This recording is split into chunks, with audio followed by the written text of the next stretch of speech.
গাছগুলো যেন আমাদের চারপাশে আঁকড়ে ধরেছে। পাতার ফাঁক দিয়ে ঢেকে যাওয়া চাঁদের আলো অদ্ভুতভাবে বাঁক নিচ্ছিল। বাবা চেষ্টা করছিলেন শান্ত থাকার, কিন্তু তার চোখেও আতঙ্ক স্পষ্ট। তিনি আমার মাথায় হাত দিয়ে বললেন, সব ঠিক আছে, শুধু আমার দিকে ধ্যান দে আর হাতটা ধরে থাক। আমি বাবার হাতটা শক্ত করে চেপে ধরেছিলাম। দিদি কাঁদছিল। মা তার হাত শক্ত করে ধরে বললেন, চিন্তা করিস না, আমরা একসাথে আছি, একসাথে থাকলে কিচ্ছু হবে না। তখন ততটা বুঝতে না পারলেও আজ মনে হয় সেদিন রাস্তা যেন আমাদের জন্য এক অন্যরকম জাল বুনেছিল। যেখানেই যাই শেষমেশ আবার একই বাঁক, একই গাছ, একই ঝোপের মধ্যে চলে আসি। বুঝতে পারছিলাম এটা আর স্বাভাবিক কোনো ঘটনা নয়। মা আতঙ্কে ছিলেন, গলার স্বর কমে গিয়েছিল। দিদি হঠাৎ এক জায়গায় থেমে চেঁচিয়ে উঠল, মা, আর পারছি না, আমার পা আর চলছে না। বাবা তাকে কাছে টেনে নিয়ে বোঝান, রাস্তা পাওয়া যাবে। আমরা হাঁটতে হাঁটতে এমন এক বাঁকের কাছে পৌঁছালাম যেখানে গাছগুলোর ছায়া যেন জীবন্ত। আমি এখনো মনে করতে পারি ছায়াগুলো আমাদের চারপাশে ঘুরছিল। বাবার কণ্ঠে আতঙ্ক, হতাশা মিশ্রিত। আমরা কি কখনো বের হতে পারবো? মনে হচ্ছে আমরা এই জঙ্গলের গোলক ধাঁধায় আটকে গেছি। আমি কেবল ছোট্ট চোখে চারপাশটা দেখছিলাম, আর আমার মনের ভেতর ভয় ঢুকে গিয়েছিল। সেটা আমাদের জীবনের সবচেয়ে ভয়ঙ্কর রাত। রাস্তার বাঁক যত বাড়ছিল, জঙ্গল তত অচেনা আর ভয়ঙ্কর হয়ে উঠছিল। গাছের গায়ে মলিন ছায়া, বাতাসে অদ্ভুত আওয়াজ, আর দূরে দূরে অজানা শব্দ। সব মিলিয়ে মনে হচ্ছিল আমরা কোনো এক অদৃশ্য শক্তির খেলার গতি। বাবা শক্ত করে ধরে রেখেছিলেন। সেই বয়সের ছোট্ট পায়ে হেঁটে চলা কঠিন হয়ে উঠেছিল। মাঝে মাঝে মায়ের কণ্ঠ ভেসে আসছিল, আর এগোতে হবে না, চল ফিরে যাই। কিন্তু আমরা ফিরতে পারিনি, কারণ রাস্তা যেন আমাদের নষ্ট করার জন্য গোলক ধাঁধা বুনছিল। আমরা হেঁটেই যাচ্ছিলাম, কিন্তু অন্ধকারের মধ্যে ঘুরে ঘুরে আমরা আবারও সেই একই ভাঙা গাছের সামনে এসে দাঁড়িয়েছিলাম। রাত বাড়ার সাথে সাথেই অদ্ভুত সব ঘটনা ঘটা শুরু করে। হঠাৎই বাতাসের সঙ্গে অদ্ভুত ফিস ফিস শব্দ শোনা যায়, যেন কেউ আমাদের চারপাশে ঘুরছে। মায়ের কণ্ঠ কাঁপছিল, আমরা কি বেঁচে থাকতে পারবো? বাবা দৃঢ় কণ্ঠে বললেন, চুপ করো, ওরা আমাদের পরীক্ষা করছে, শুধু একে অপরকে ধরে রাখো। পথ যেন আরো সংকীর্ণ হয়ে আসছিল। ঝোপের মধ্য দিয়ে হেঁটে যাওয়া কঠিন হয়ে উঠছিল। ছায়াগুলো যেন জীবন্ত। আমি ছোট্ট চোখে চারপাশে তাকিয়ে চেঁচিয়ে উঠছিলাম বারবার, বাবা, আমার ভয় লাগছে। বাবা আমার মাথায় হাত দিয়ে বললেন, শান্ত হ, কিচ্ছু হবে না, আমি আছি তো।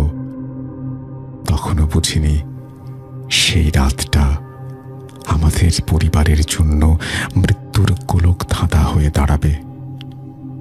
নমস্কার শ্রোতা বন্ধুরা, জানি আপনারা সবাই আল্লাহর রহমতে ভালো আছেন, সুস্থ আছেন।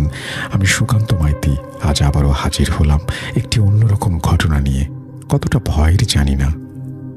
ঘটনা কি, কোথা থেকে পেয়েছি সেসব কথা না হয় ঘটনার শেষে বলছি।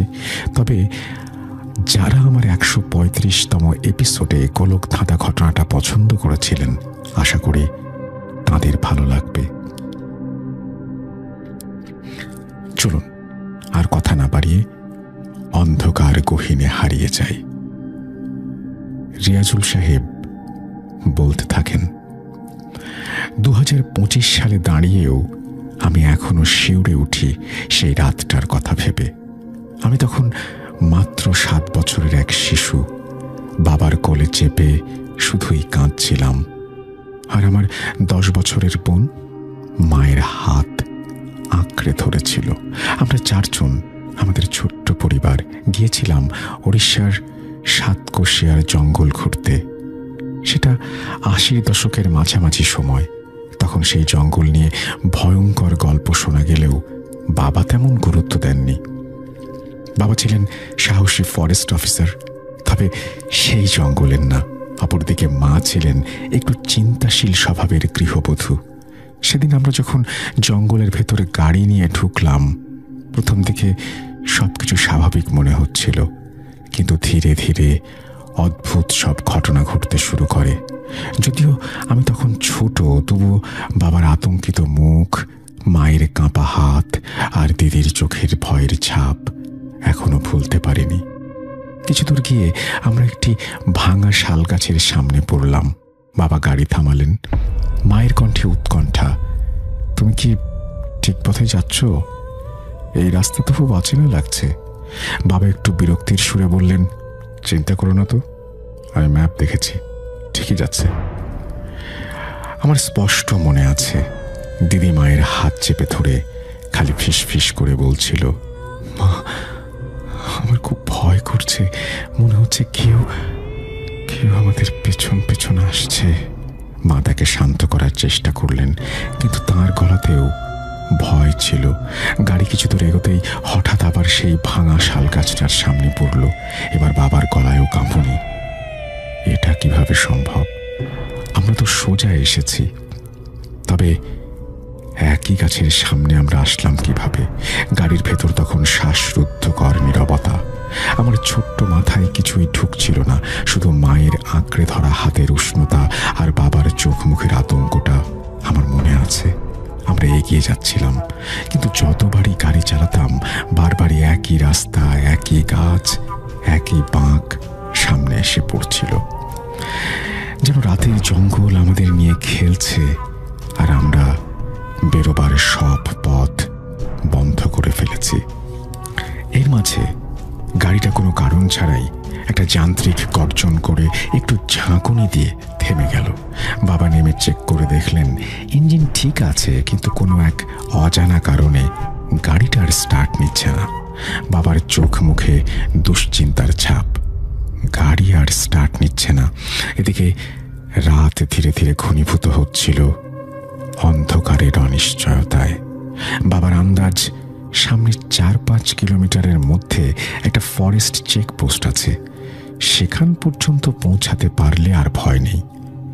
কিন্তু যদি তা না হয়, এই জঙ্গলের হিংস্র জন্তু জানোয়ারের কবলে পড়তে হবে। তাই বাবা ঠিক করলেন হেঁটেই আমরা সবাই সেখানে যাব। আর তাছাড়া যা সব গোলক ধাঁধার মতো রাস্তা, এই নির্জন জঙ্গলে কোনো পথচারী বা গাড়ির সাহায্যের আশা করাও বোকামি। জঙ্গলের বুক চিরে হাঁটতে হাঁটতে রাতের অন্ধকার আমাদের একেবারে গ্রাস করে নিয়েছে। ততক্ষণে চারদিকের নিস্তব্ধতা এতটাই গভীর হয়ে উঠেছে যে নিজের হৃদস্পন্দনের আওয়াজও স্পষ্ট শোনা যায়। মাঝে মাঝে দূরে কোথাও থেকে হায়নার বা বুনো শেয়ালের কান্নার মতো ডাক ভেসে আসছিল, যা আরো ভয়ঙ্কর করে তুলেছিল পরিবেশটাকে। বাবার হাতের টর্চ আলোটা অদ্ভুতভাবে দুর্বল হয়ে এসেছিল। মনে হচ্ছিল আলো যতটা সামনে পড়ার কথা ঠিক ততটা পড়ছে না, যেন কোনো অদৃশ্য শক্তি সেই আলোকে গিলে ফেলছে। যদিও টর্চের ব্যাটারি নতুন। মা গলা নিচু করে বাবাকে বললেন, আলো এত দুর্বল লাগছে কেন? টর্চে কি ব্যাটারি শেষ হয়ে আসছে?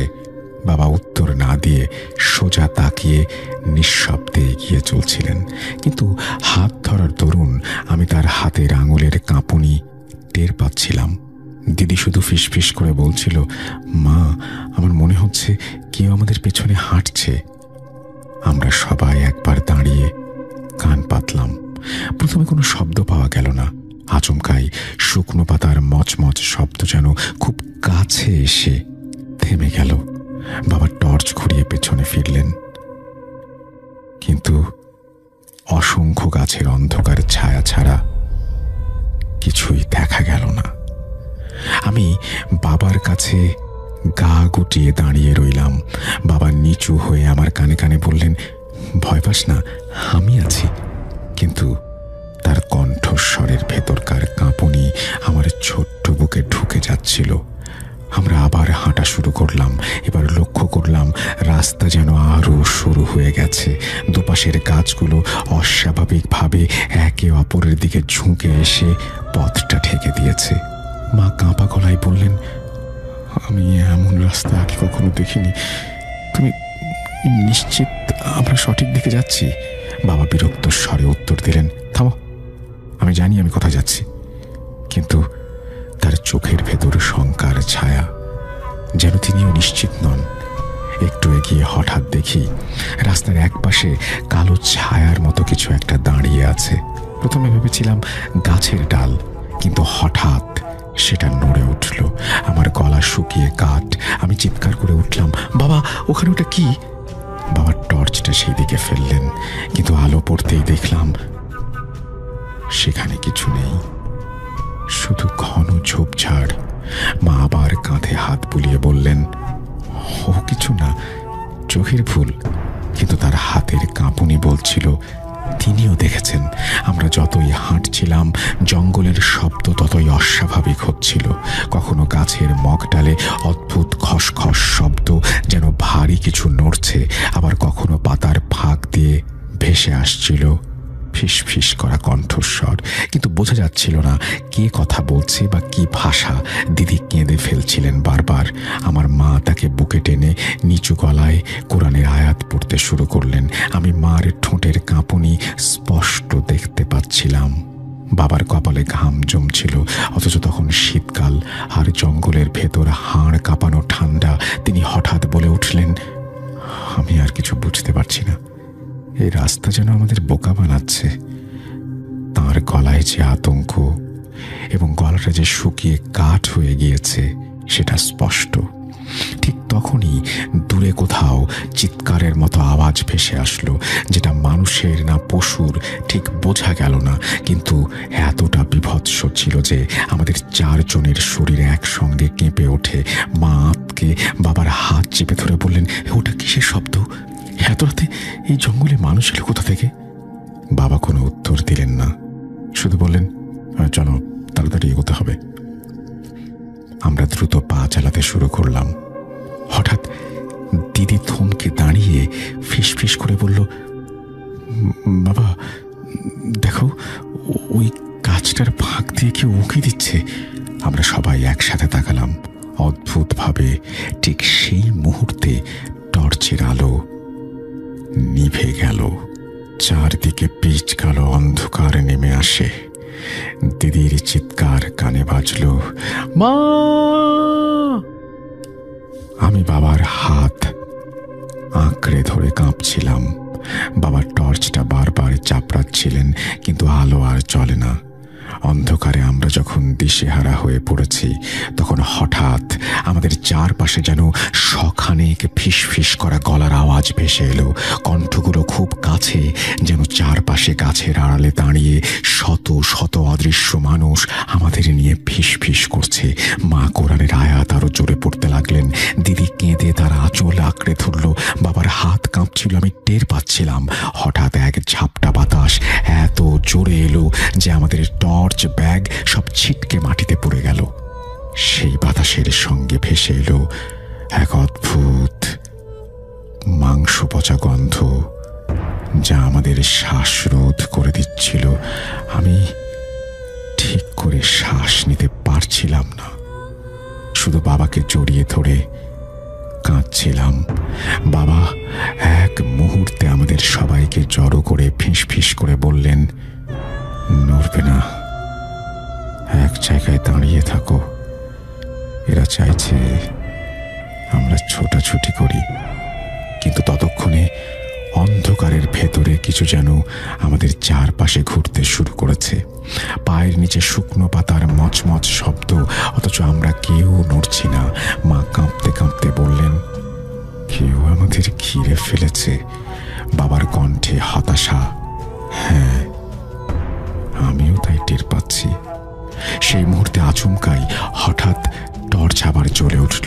আলো পড়তেই দেখি সামনে মাটির ওপর অদ্ভুত কিছু দাগ আঁকা আছে, যেন রক্তমাখা আঁচড়। বাবার মুখ ফ্যাকাশে হয়ে আসে। তিনি ভীত কণ্ঠে বললেন,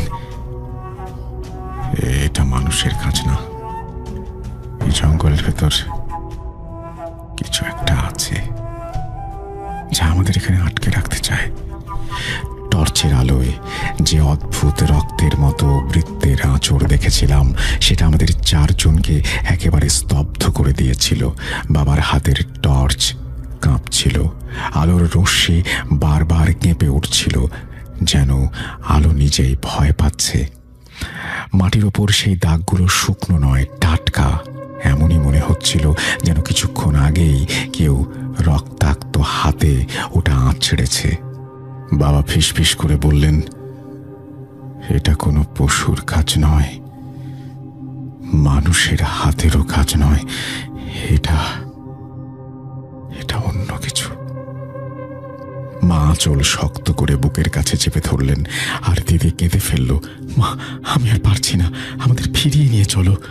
কিন্তু মা জানতেন ফেরার কোনো পথ নেই, কারণ যেদিকেই যাই আবার একই গাছ, একই বাঁক, একই ছায়া। আমরা যখন স্তব্ধ হয়ে দাঁড়িয়ে আছি, হঠাৎই তখন গাছের ফাঁক দিয়ে অদ্ভুত এক শব্দ এলো।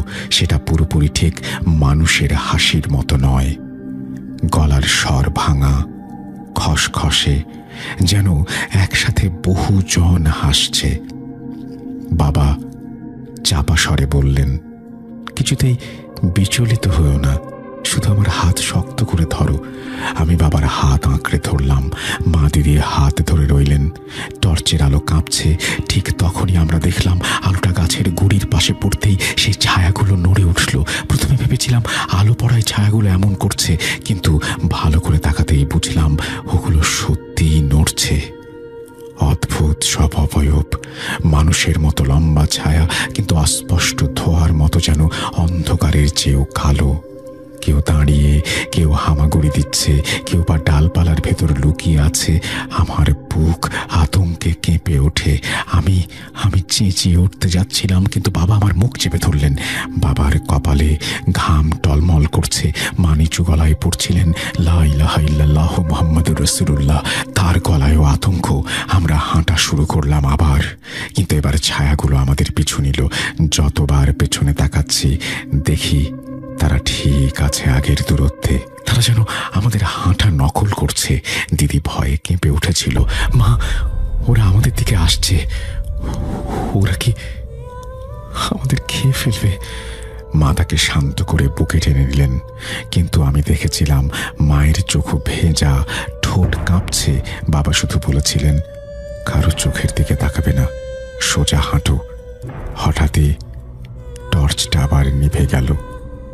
চারপাশে পুনরায় এমন ঘন অন্ধকার নেমে আসে যেন নিজের হাতও দেখা যাচ্ছিল না।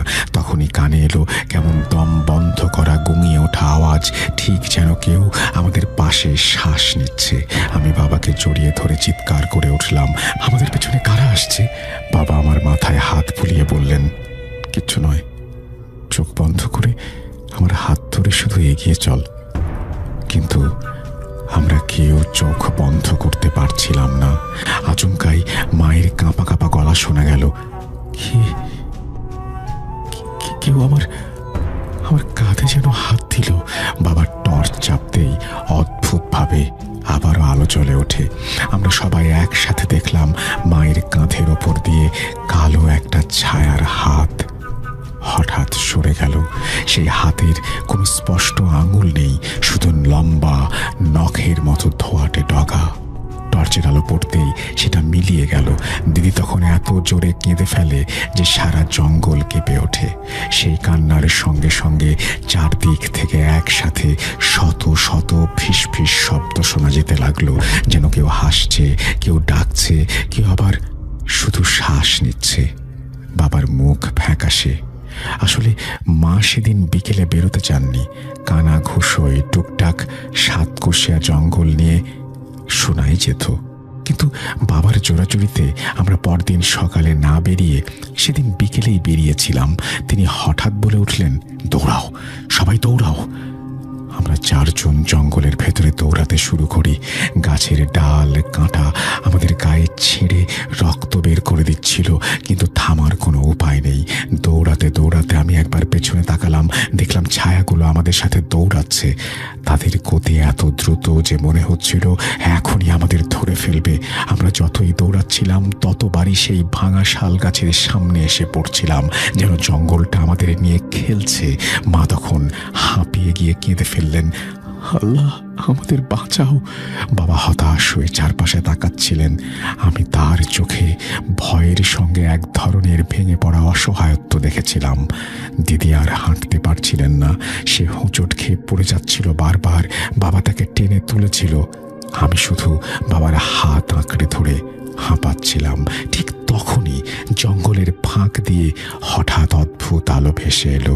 সেটা লালচে রঙের, যেন আগুনের শিখা। বাবা থমকে দাঁড়ালেন। আলোটা আসছিল জঙ্গলের ভেতরে কোনো এক ফাঁকা জায়গা থেকে। আমরা ওই দিকে আরো ছুটে গেলাম, কারণ মনে হচ্ছিল হয়তো ওটা কোনো মানুষের চুলার আগুন, হয়তো ওখানেই চেকপোস্ট। কিন্তু যখন এগোলাম বুঝলাম আলোটা কোনো চুলোর আগুন নয়।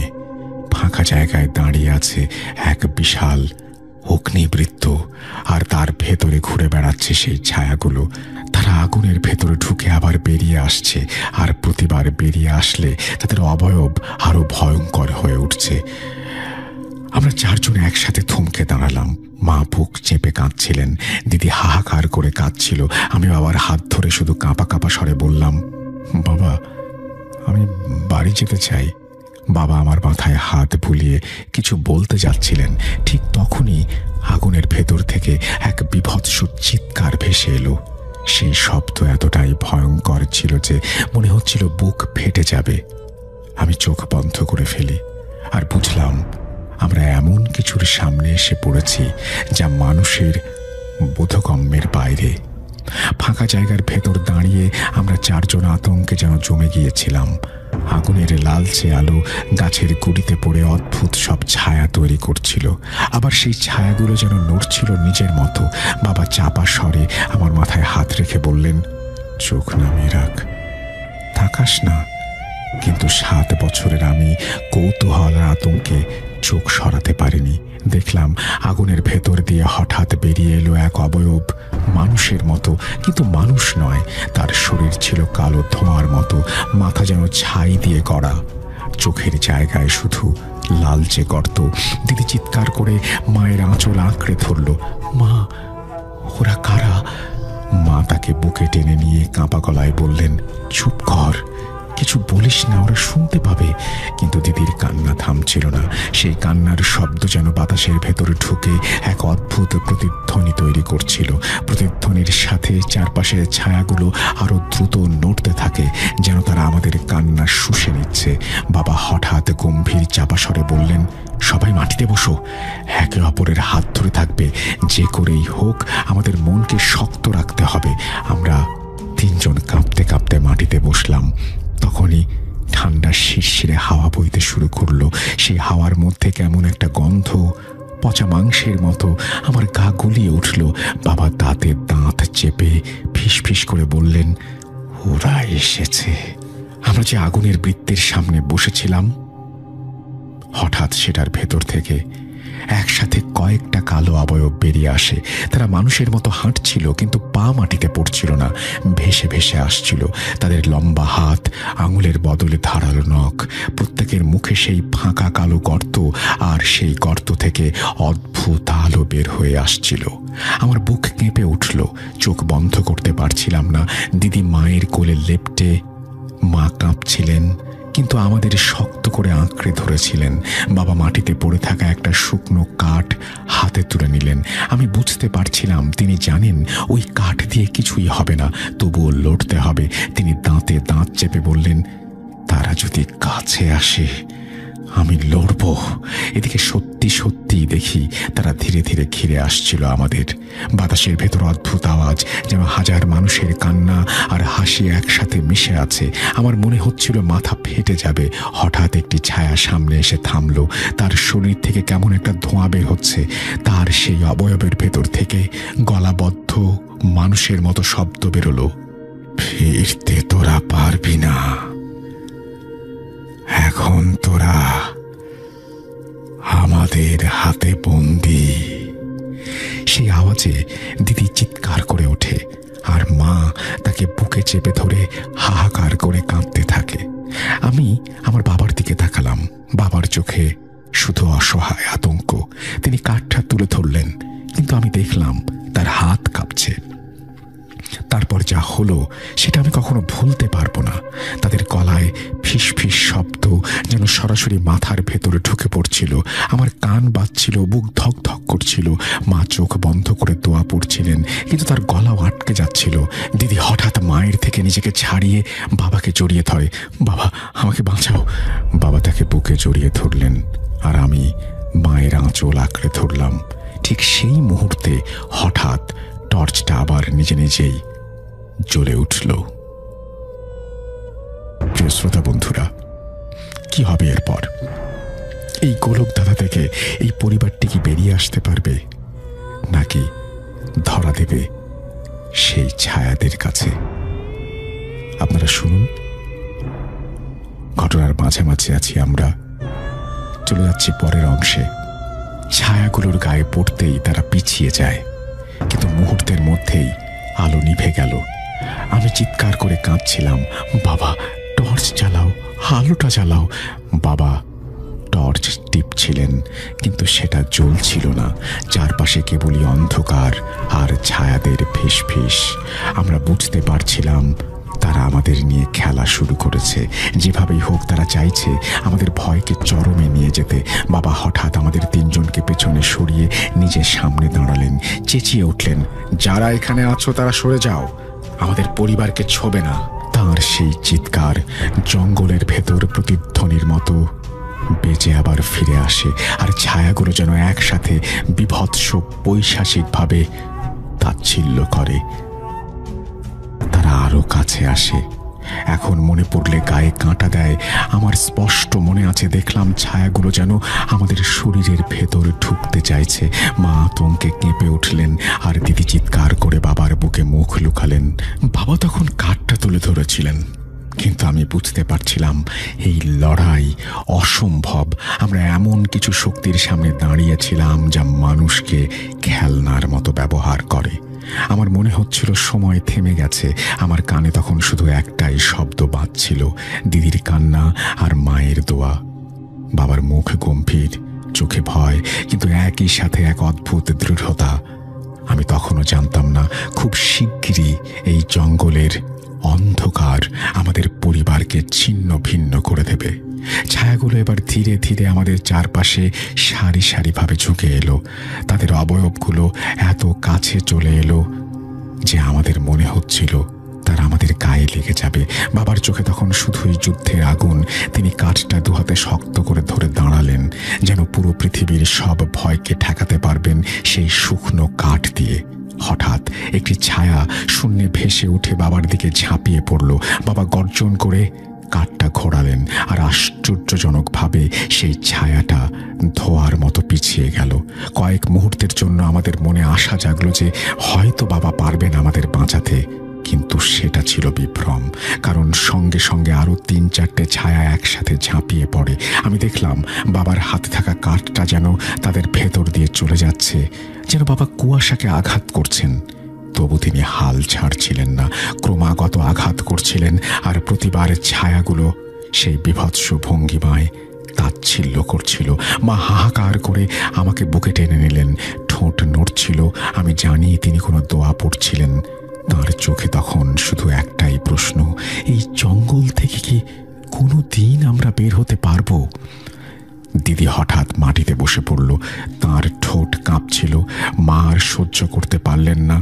আমার শরীরে যেন ঢুকে পড়েছে সব ছায়াগুলো। আমি দিদির দিকে তাকাতেই দেখলাম তার গলায় অদ্ভুত ছায়ার দাগ ফুটে উঠেছে, যেন কালো হাত তাকে চেপে ধরেছে। মা আতঙ্কে চেঁচিয়ে তাকে কাছে টেনে নিলেন, কিন্তু সেই দাগ ছাড়ছিল না। আমি কাঁপা কাঁপা গলায় বাবাকে ডাকলাম, বাবা, দিদিকে বাঁচাও। বাবা পাগলের মতো ছায়াগুলোর দিকে কাঠ ছুঁড়ে মারছিলেন আর গর্জন করছিলেন, আমার পরিবারকে ছোবে না ইবলিশের দল। কিন্তু ছায়ারা কোনো ভ্রুক্ষেপ করছিল না। তারা ধীরে ধীরে আমাদের বৃত্তটাকে ঘিরে ফেলে। বাতাসে ফিসফিস আওয়াজ আরো জোরে হতে লাগলো। আমি স্পষ্ট শুনছিলাম, এক এক করে নিয়ে যাব, কেউ বাঁচবে না। সেই ফিসফিস গলার ভেতর ঢুকে কানে বাজছিল, যেন নিজের মাথার ভেতর কেউ কথা বলছে। আমি কান চেপে ধরলাম, কিন্তু শব্দ থামছিল না। ঠিক তারপরেই আরও একটি ছায়া হঠাৎ ঝাঁপিয়ে পড়ল মায়ের ওপর। আমি দেখলাম তার লম্বা কালো আঙুল মায়ের কাঁধে বসে গেছে। মা চিৎকার করে উঠলেন, দিদিকে শক্ত করে আঁকড়ে ধরলেন। বাবা ছুটে গিয়ে কাঁধটা দিয়ে আঘাত করলেন। মুহূর্তের জন্য ছায়াটা মিলিয়ে গেল, কিন্তু মায়ের কাঁধে জ্বলন্ত দাগটা থেকে যায়। সেই দাগ থেকে ধোঁয়া উঠছিল। মা কাঁপতে কাঁপতে আমাদের আঁকড়ে ধরলেন। আমি ছোট্ট হাতে মায়ের আঁচল টেনে ধরে কাঁদছিলাম। আমরা বের হব না, আমরা কি মরে যাব? বাবা হাঁপাচ্ছিলেন, কিন্তু আমার মাথায় হাত বুলিয়ে গর্জন করলেন, কেউ মরবে না, আমি আছি। কিন্তু আমি দেখলাম তার চোখে দৃঢ়তার ছাপ থাকলেও ভেতরে যেন এক ফোঁটা অসহায়ত্ব উকি দিচ্ছে। মনে হচ্ছিল পুরো জঙ্গল আমাদের বিরুদ্ধে। প্রতিটি শব্দ, প্রতিটি বাতাসের ঝাপটা, প্রতিটি ছায়া যেন আমাদের দিকে এগিয়ে আসছে। মায়ের গলা বুজে এসেছে। তিনি কাঁপা কাঁপা স্বরে দোয়া পড়ার চেষ্টা করছিলেন। সেই দোয়ার শব্দ যেন ছায়াদের আরো উত্তেজিত করছিল। তারা একসাথে গর্জন করার সাথে সাথেই চারপাশটা অদ্ভুতভাবে কেঁপে উঠল। গাছের ডালপালা দুলছিল, মাটি কাঁপছিল, আর সেই ফাঁকে আমি দেখলাম ছায়ারা এবার আক্রমণ করতে প্রস্তুত। বাবা দাঁড়িয়েছিলেন বুক চিতিয়ে, হাতে ভাঙা কাঠ। তার চোখে ভয়, কিন্তু ভয়ের ভেতর দিয়ে এক অদ্ভুত সাহস জ্বলছিল। তিনি জানতেন হয়তো এই রাত আমাদের শেষ রাত হতে চলেছে। তবু তিনি শেষ মুহূর্ত পর্যন্ত লড়াই করতে চান। আর আমি, 7 বছরের আমি, তখনও মায়ের আঁচল আঁকড়ে ধরে শুধু একটা কথাই ভাবছিলাম, আমি বাঁচতে চাই। কিন্তু ঠিক তখনই বুঝতে পারছিলাম সবচেয়ে ভয়ঙ্কর ঘটনাটা এখনো ঘটেনি। অন্ধকার যেন আরো ঘন হচ্ছিল, কিন্তু কিছু একটা এগিয়ে আসছে যা আমাদের 4 জনের ভাগ্যকে চিরদিনের জন্য বদলে দেবে। রাত তখন অদ্ভুত নিস্তব্ধতায় ডুবে গেছে। রাতচরা পাখিদের ডাক নেই, শিয়ালের হাহাকার নেই।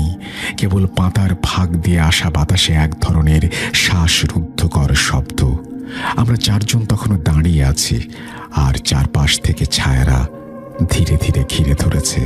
হঠাৎ করে বাতাস স্তব্ধ হয়ে গেল। জঙ্গলের ভেতর যেন এক মুহূর্তের জন্য সবকিছু জমে গেছে। তারপর এক তীব্র গর্জন।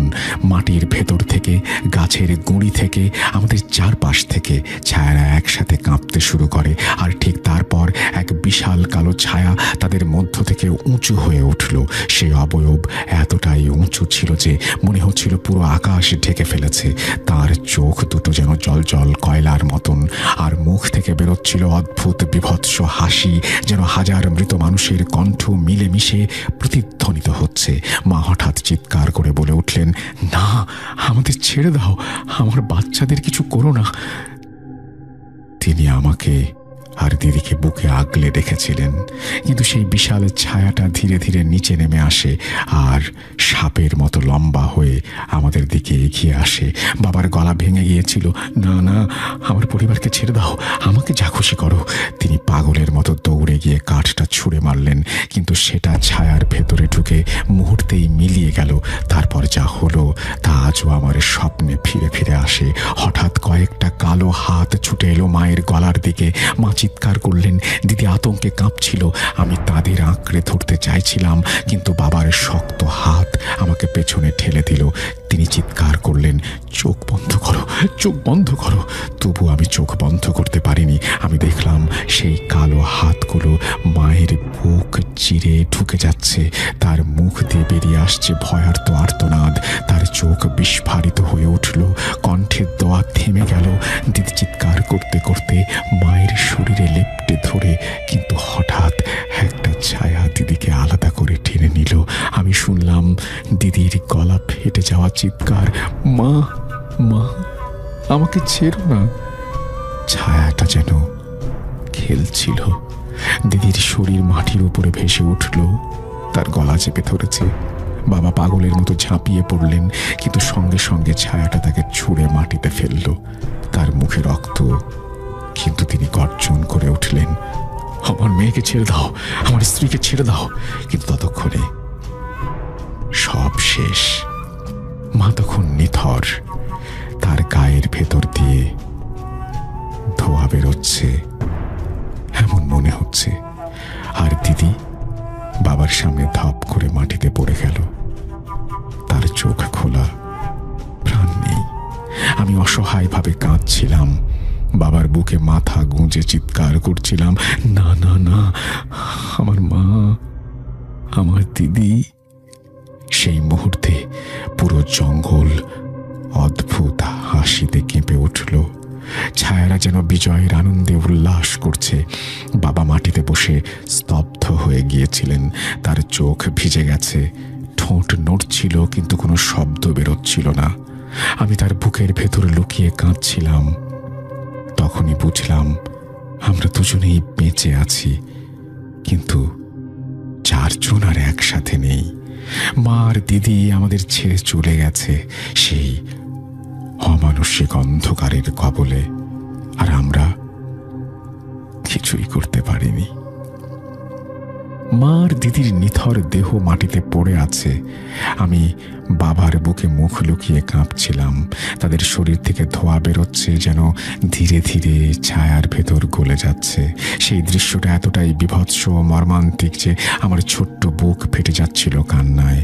বাবা স্তব্ধ হয়ে দাঁড়িয়েছিলেন কিছুক্ষণ, তারপর হঠাৎই তিনি আমার হাত শক্ত করে ধরলেন। তাঁর ভাঙা গলা, চোখে উন্মাদনার ছাপ। আমাদের এখনই দৌড়তে হবে, এখনই। আমরা ছুটতে শুরু করলাম। জঙ্গলের ভেতর অন্ধকার যেন আরো ঘন হয়ে আসছে। চারপাশে শুধু ছায়াদের ফিসফিস হাসি আর মাঝে মাঝে ডালপালা ভাঙার শব্দ। গাছগুলো যেন একের পর এক আমাদের সামনে দেয়াল তুলে ধরেছে। বাতাসে শ্বাসরোধী ঘনত্ব। বাবা মরিয়া হয়ে দৌড়াচ্ছিলেন, তার নিঃশ্বাস ভারী, কপাল থেকে রক্ত ঝরছে, কিন্তু হাতটা আমার হাতে এত শক্ত করে চেপে ধরে রেখেছিল যে ব্যথায় আমি কেঁদে ফেলেছিলাম। তবু তো আমি জানতাম এই হাতে আমাকে বাঁচিয়ে রাখবে, কিন্তু যতই দৌড়াই কোনো পথ নেই। বাঁক ঘুরলেই আবার সেই একই গাছ, একই ভাঙা ডাল, একই অন্ধকার। বাবার ঠোঁট শুকিয়ে গিয়েছিল। তিনি ফিসফিস করে বলছিলেন, এটা বাস্তব নয়, এটা এক দুঃস্বপ্ন, হাল ছাড়লে চলবে না। রিয়াজকে আমি বাঁচিয়েই ছাড়বো। তার কণ্ঠে হতাশা আর দৃঢ়তা একসাথে মিশেছিল। হঠাৎ দূর থেকে অদ্ভুত আওয়াজ ভেসে আসলো, শিশুর হাসি। সেটা দিদির কণ্ঠের মতো শোনাচ্ছিল। আমি আঁতকে উঠে বাবাকে জাপটে ধরি। বাবা, দিদি, দিদি বেঁচে আছে তো? বাবা দৌড়াতে দৌড়াতে চিৎকার করে বললেন, না, ওদের কথা শুনবি না, ওরা দিদিকে ব্যবহার করছে, চোখ বন্ধ কর। তার কণ্ঠ ভাঙলেও দৌড় থামেনি। এক সময় হোঁচট খেয়ে পড়ে গেলাম। আমি বাবার উপর গড়িয়ে পড়েছিলাম। হাঁটু ফেটে রক্ত বেরোচ্ছিল। দূরে দাঁড়িয়ে ছায়ারা সেটা দেখছিল জলজলে চোখে। বাবা ধীরে ধীরে উঠে দাঁড়ালেন, আমাকে বুকে জড়িয়ে ধরলেন, দাঁতে দাঁত চেপে বললেন, তোমরা ওকে নিতে পারবে না। যতক্ষণ আমি আছি আমার ছেলেকে কেউ ছুঁতে পারবে না। তার সেই গর্জন যেন ছায়াদের আরো উন্মাদ করে তুলল। তারা একসাথে কাঁপতে কাঁপতে অদ্ভুত শীষের মতো শব্দ তুলল, যেন চারপাশ থেকে আক্রমণ করতে আসছে। আমরা দৌড়াতে লাগলাম, রাত যেন শেষই হচ্ছে না। আমি মাঝে মাঝে বেহুশের মতো আবার ঝাঁকুনিতে চমকে জেগে ওঠার মতো হচ্ছিলাম। চারপাশে কেবল অন্ধকার, ভয় আর নিরন্তর ছুটে চলা। বাবার চোখে তখন শুধুই আমাকে বাঁচিয়ে রাখার এক উন্মত্ত লড়াই। এক সময় আচমকাই দূরে একটা ভাঙাচোরা কাঠের ঘর দেখা গেল। বাবা আমাকে নিয়ে হাঁপাতে হাঁপাতে সেখানে ছুটে গেলেন।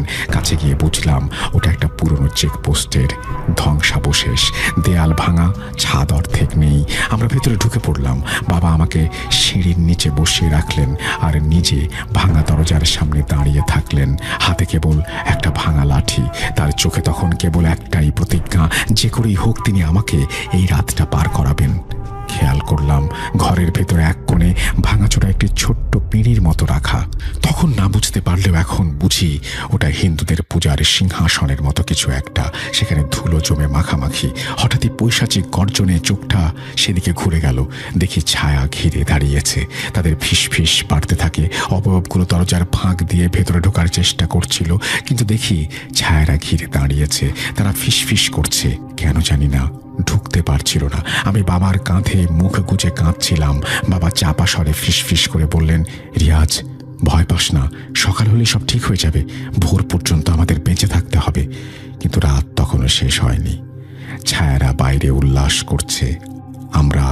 আমি 7 বছরের শিশু সন্তান আর বাবা সে অমানসিক অন্ধকারের মধ্যে সিঁড়ির নিচে বসে বাঁচার জন্য আপ্রাণ লড়াই চালিয়ে যাচ্ছি।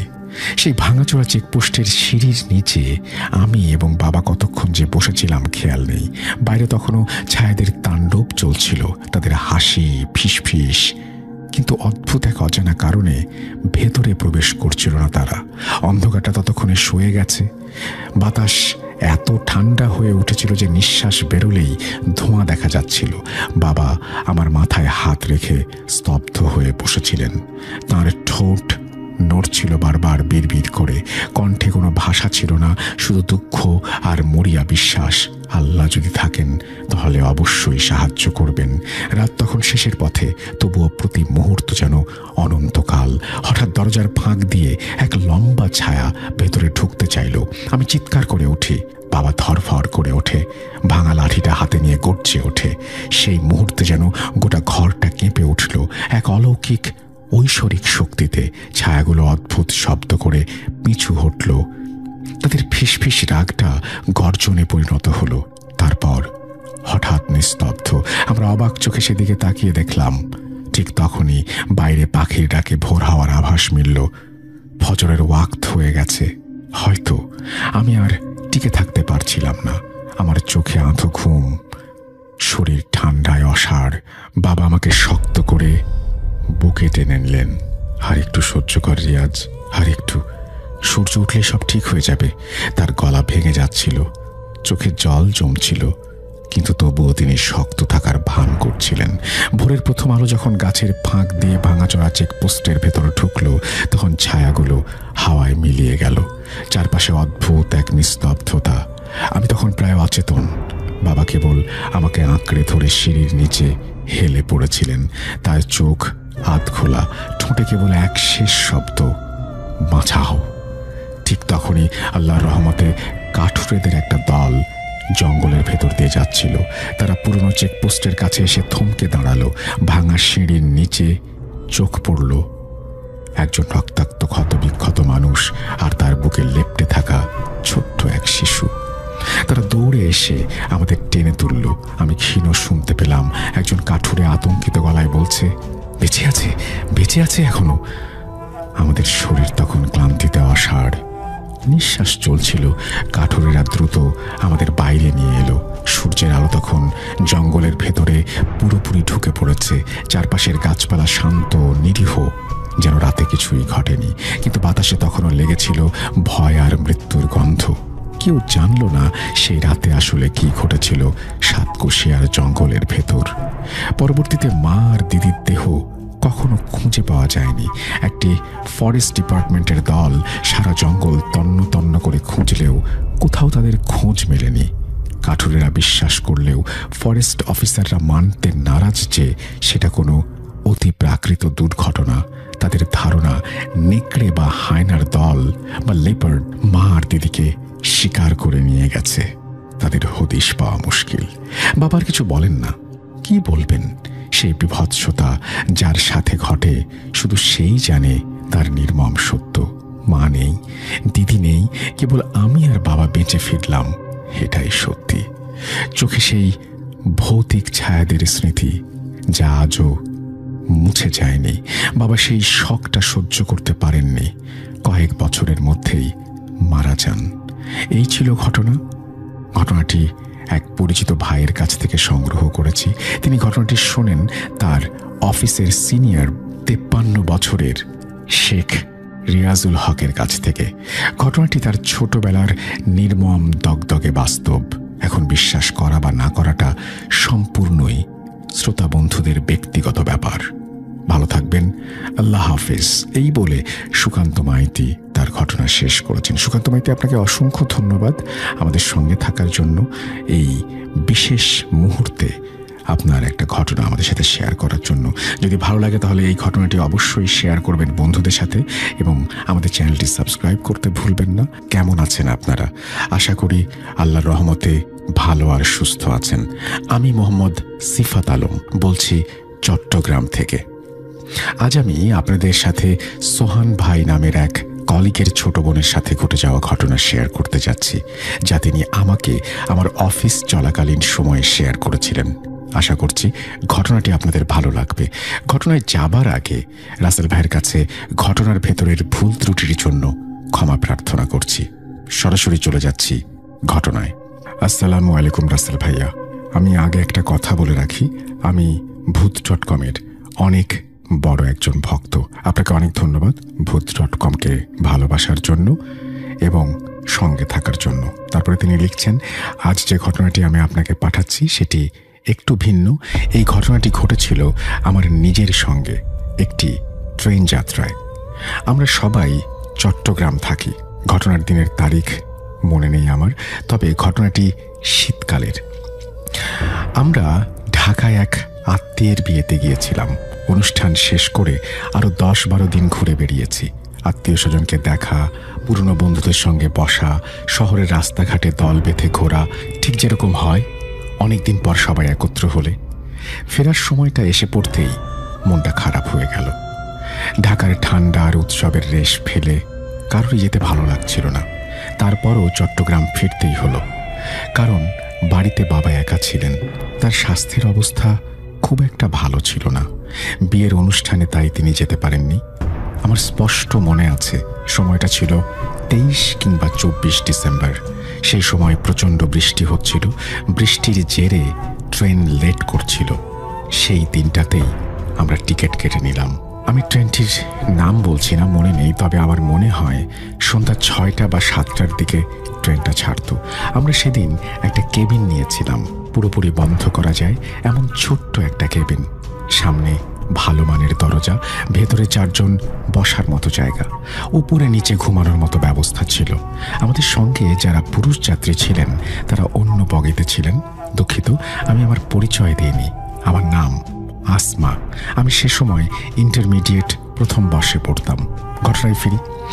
বাইরে আবহাওয়া খারাপ, হালকা টুপটাপ বৃষ্টি পড়ছিল। প্ল্যাটফর্মে নরম কাদা, ঠান্ডা বাতাস। ট্রেন ছাড়ার পর জানলার কাছে জলবিন্দু গড়াতে লাগলো। বগিতে লোহার গন্ধ, ভেজা কাপড়ের গন্ধ, চায়ের ধোঁয়া, সব মিলিয়ে অদ্ভুত এক পরিবেশ। ট্রেন চলতে চলতে 3 ঘন্টা কেটে গেল। ট্রেন যাত্রায় যে বিষয়টা আমার সবচেয়ে ভালো লাগে সেটা হলো প্রতি আধ ঘন্টা অন্তর অন্তর কেউ না কেউ এসে ডাক দেয়। চা বিক্রেতা, আবার কখনো ডিম বিক্রেতা, কখনো বোতল পানি বিক্রেতা। আমি মনের ভেতরে একটা ছোট্ট দায়িত্ববোধ অনুভব করি, যেন কারো ডাক ফেলতে নেই। যখনই কেউ আসে আমি কিছু না কিছু কিনে নেই। চায়ের কাপ হাতে হালকা ধোঁয়া, ঠোঁটে গরমের তাপ, জানলার বাইরে বৃষ্টি, ভেতরে ফিসফাস। এই কোমল ছন্দটা আমাকে মারাত্মক খুশি করে। তবে কেবিনটাতে দরজা লাগানো ছিল বলে বিক্রেতারা ডাক দিয়ে সাড়া না পেলে দরজায় আলতো নক করে জিজ্ঞেস করত, আপনাদের কিছু লাগবে? তাদের এই আসা যাওয়া রাত 10:30টার দিকে থেমে যায়। এরপর আর কেউ কিছু বিক্রি করতে আসে না। সবাই জানে এই সময়ে মানুষ ঘুমিয়ে পড়ে।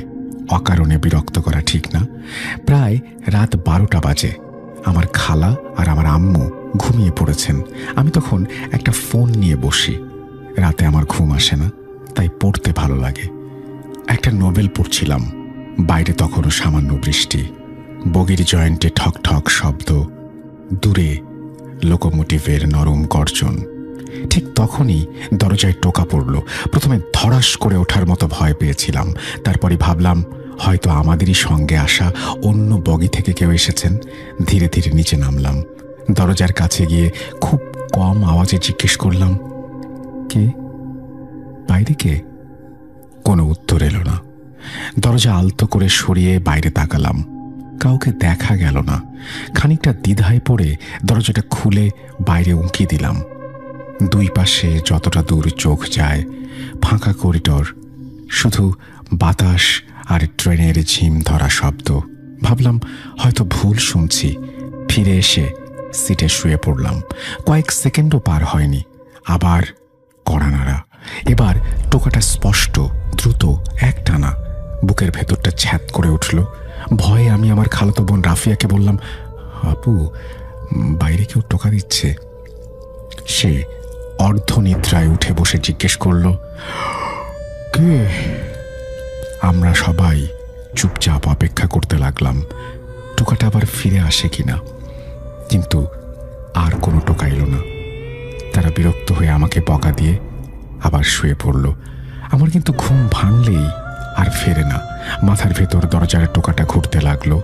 প্রথমটা হয়তো কল্পনা, কিন্তু দ্বিতীয়টা আমি নিশ্চিত শুনেছি। ঠিক তখন পাশের কেবিন থেকে একটা বাচ্চার কান্নার আওয়াজ ভেসে এলো। কোনো রকম বিরক্তি লাগেনি, বরং মনে হলো এই রাতের ঠান্ডা আর অচেনা শব্দের ভেতর অন্তত কারো নিঃশ্বাস আছে, কারো জেগে থাকা আছে। এমন টান টান সময়ে যদি কাছে একটাও কুকুরের ডাক বা কোনো মানুষের খুক খুক কাশি শোনা যায়, তাতেই মন জেগে ওঠে, সাহস পায়। আমিও তাই অনুভব করলাম। নিজের মনে মনে বললাম, বাচ্চাটা কাঁদছে মানে লোকজন আছে, সব ঠিক আছে। আমি আবার ফোনের দিকে চোখ নামালাম। ধীরে ধীরে কান্নার শব্দ থেমে গেল। ট্রেনের মৃদু দুলুনি আর পাতার মতো টুপটুপ শব্দ ভালো লাগছিল শুনতে। রাত তখন প্রায় 1টা বা 1:30। আমি উঠে ওয়াশরুমে গেলাম। দরজা লাগিয়ে সিঙ্কের দিকে এগোচ্ছি, হঠাৎ সব লাইট নিভে গেল। গা কাঁটা দিয়ে উঠল।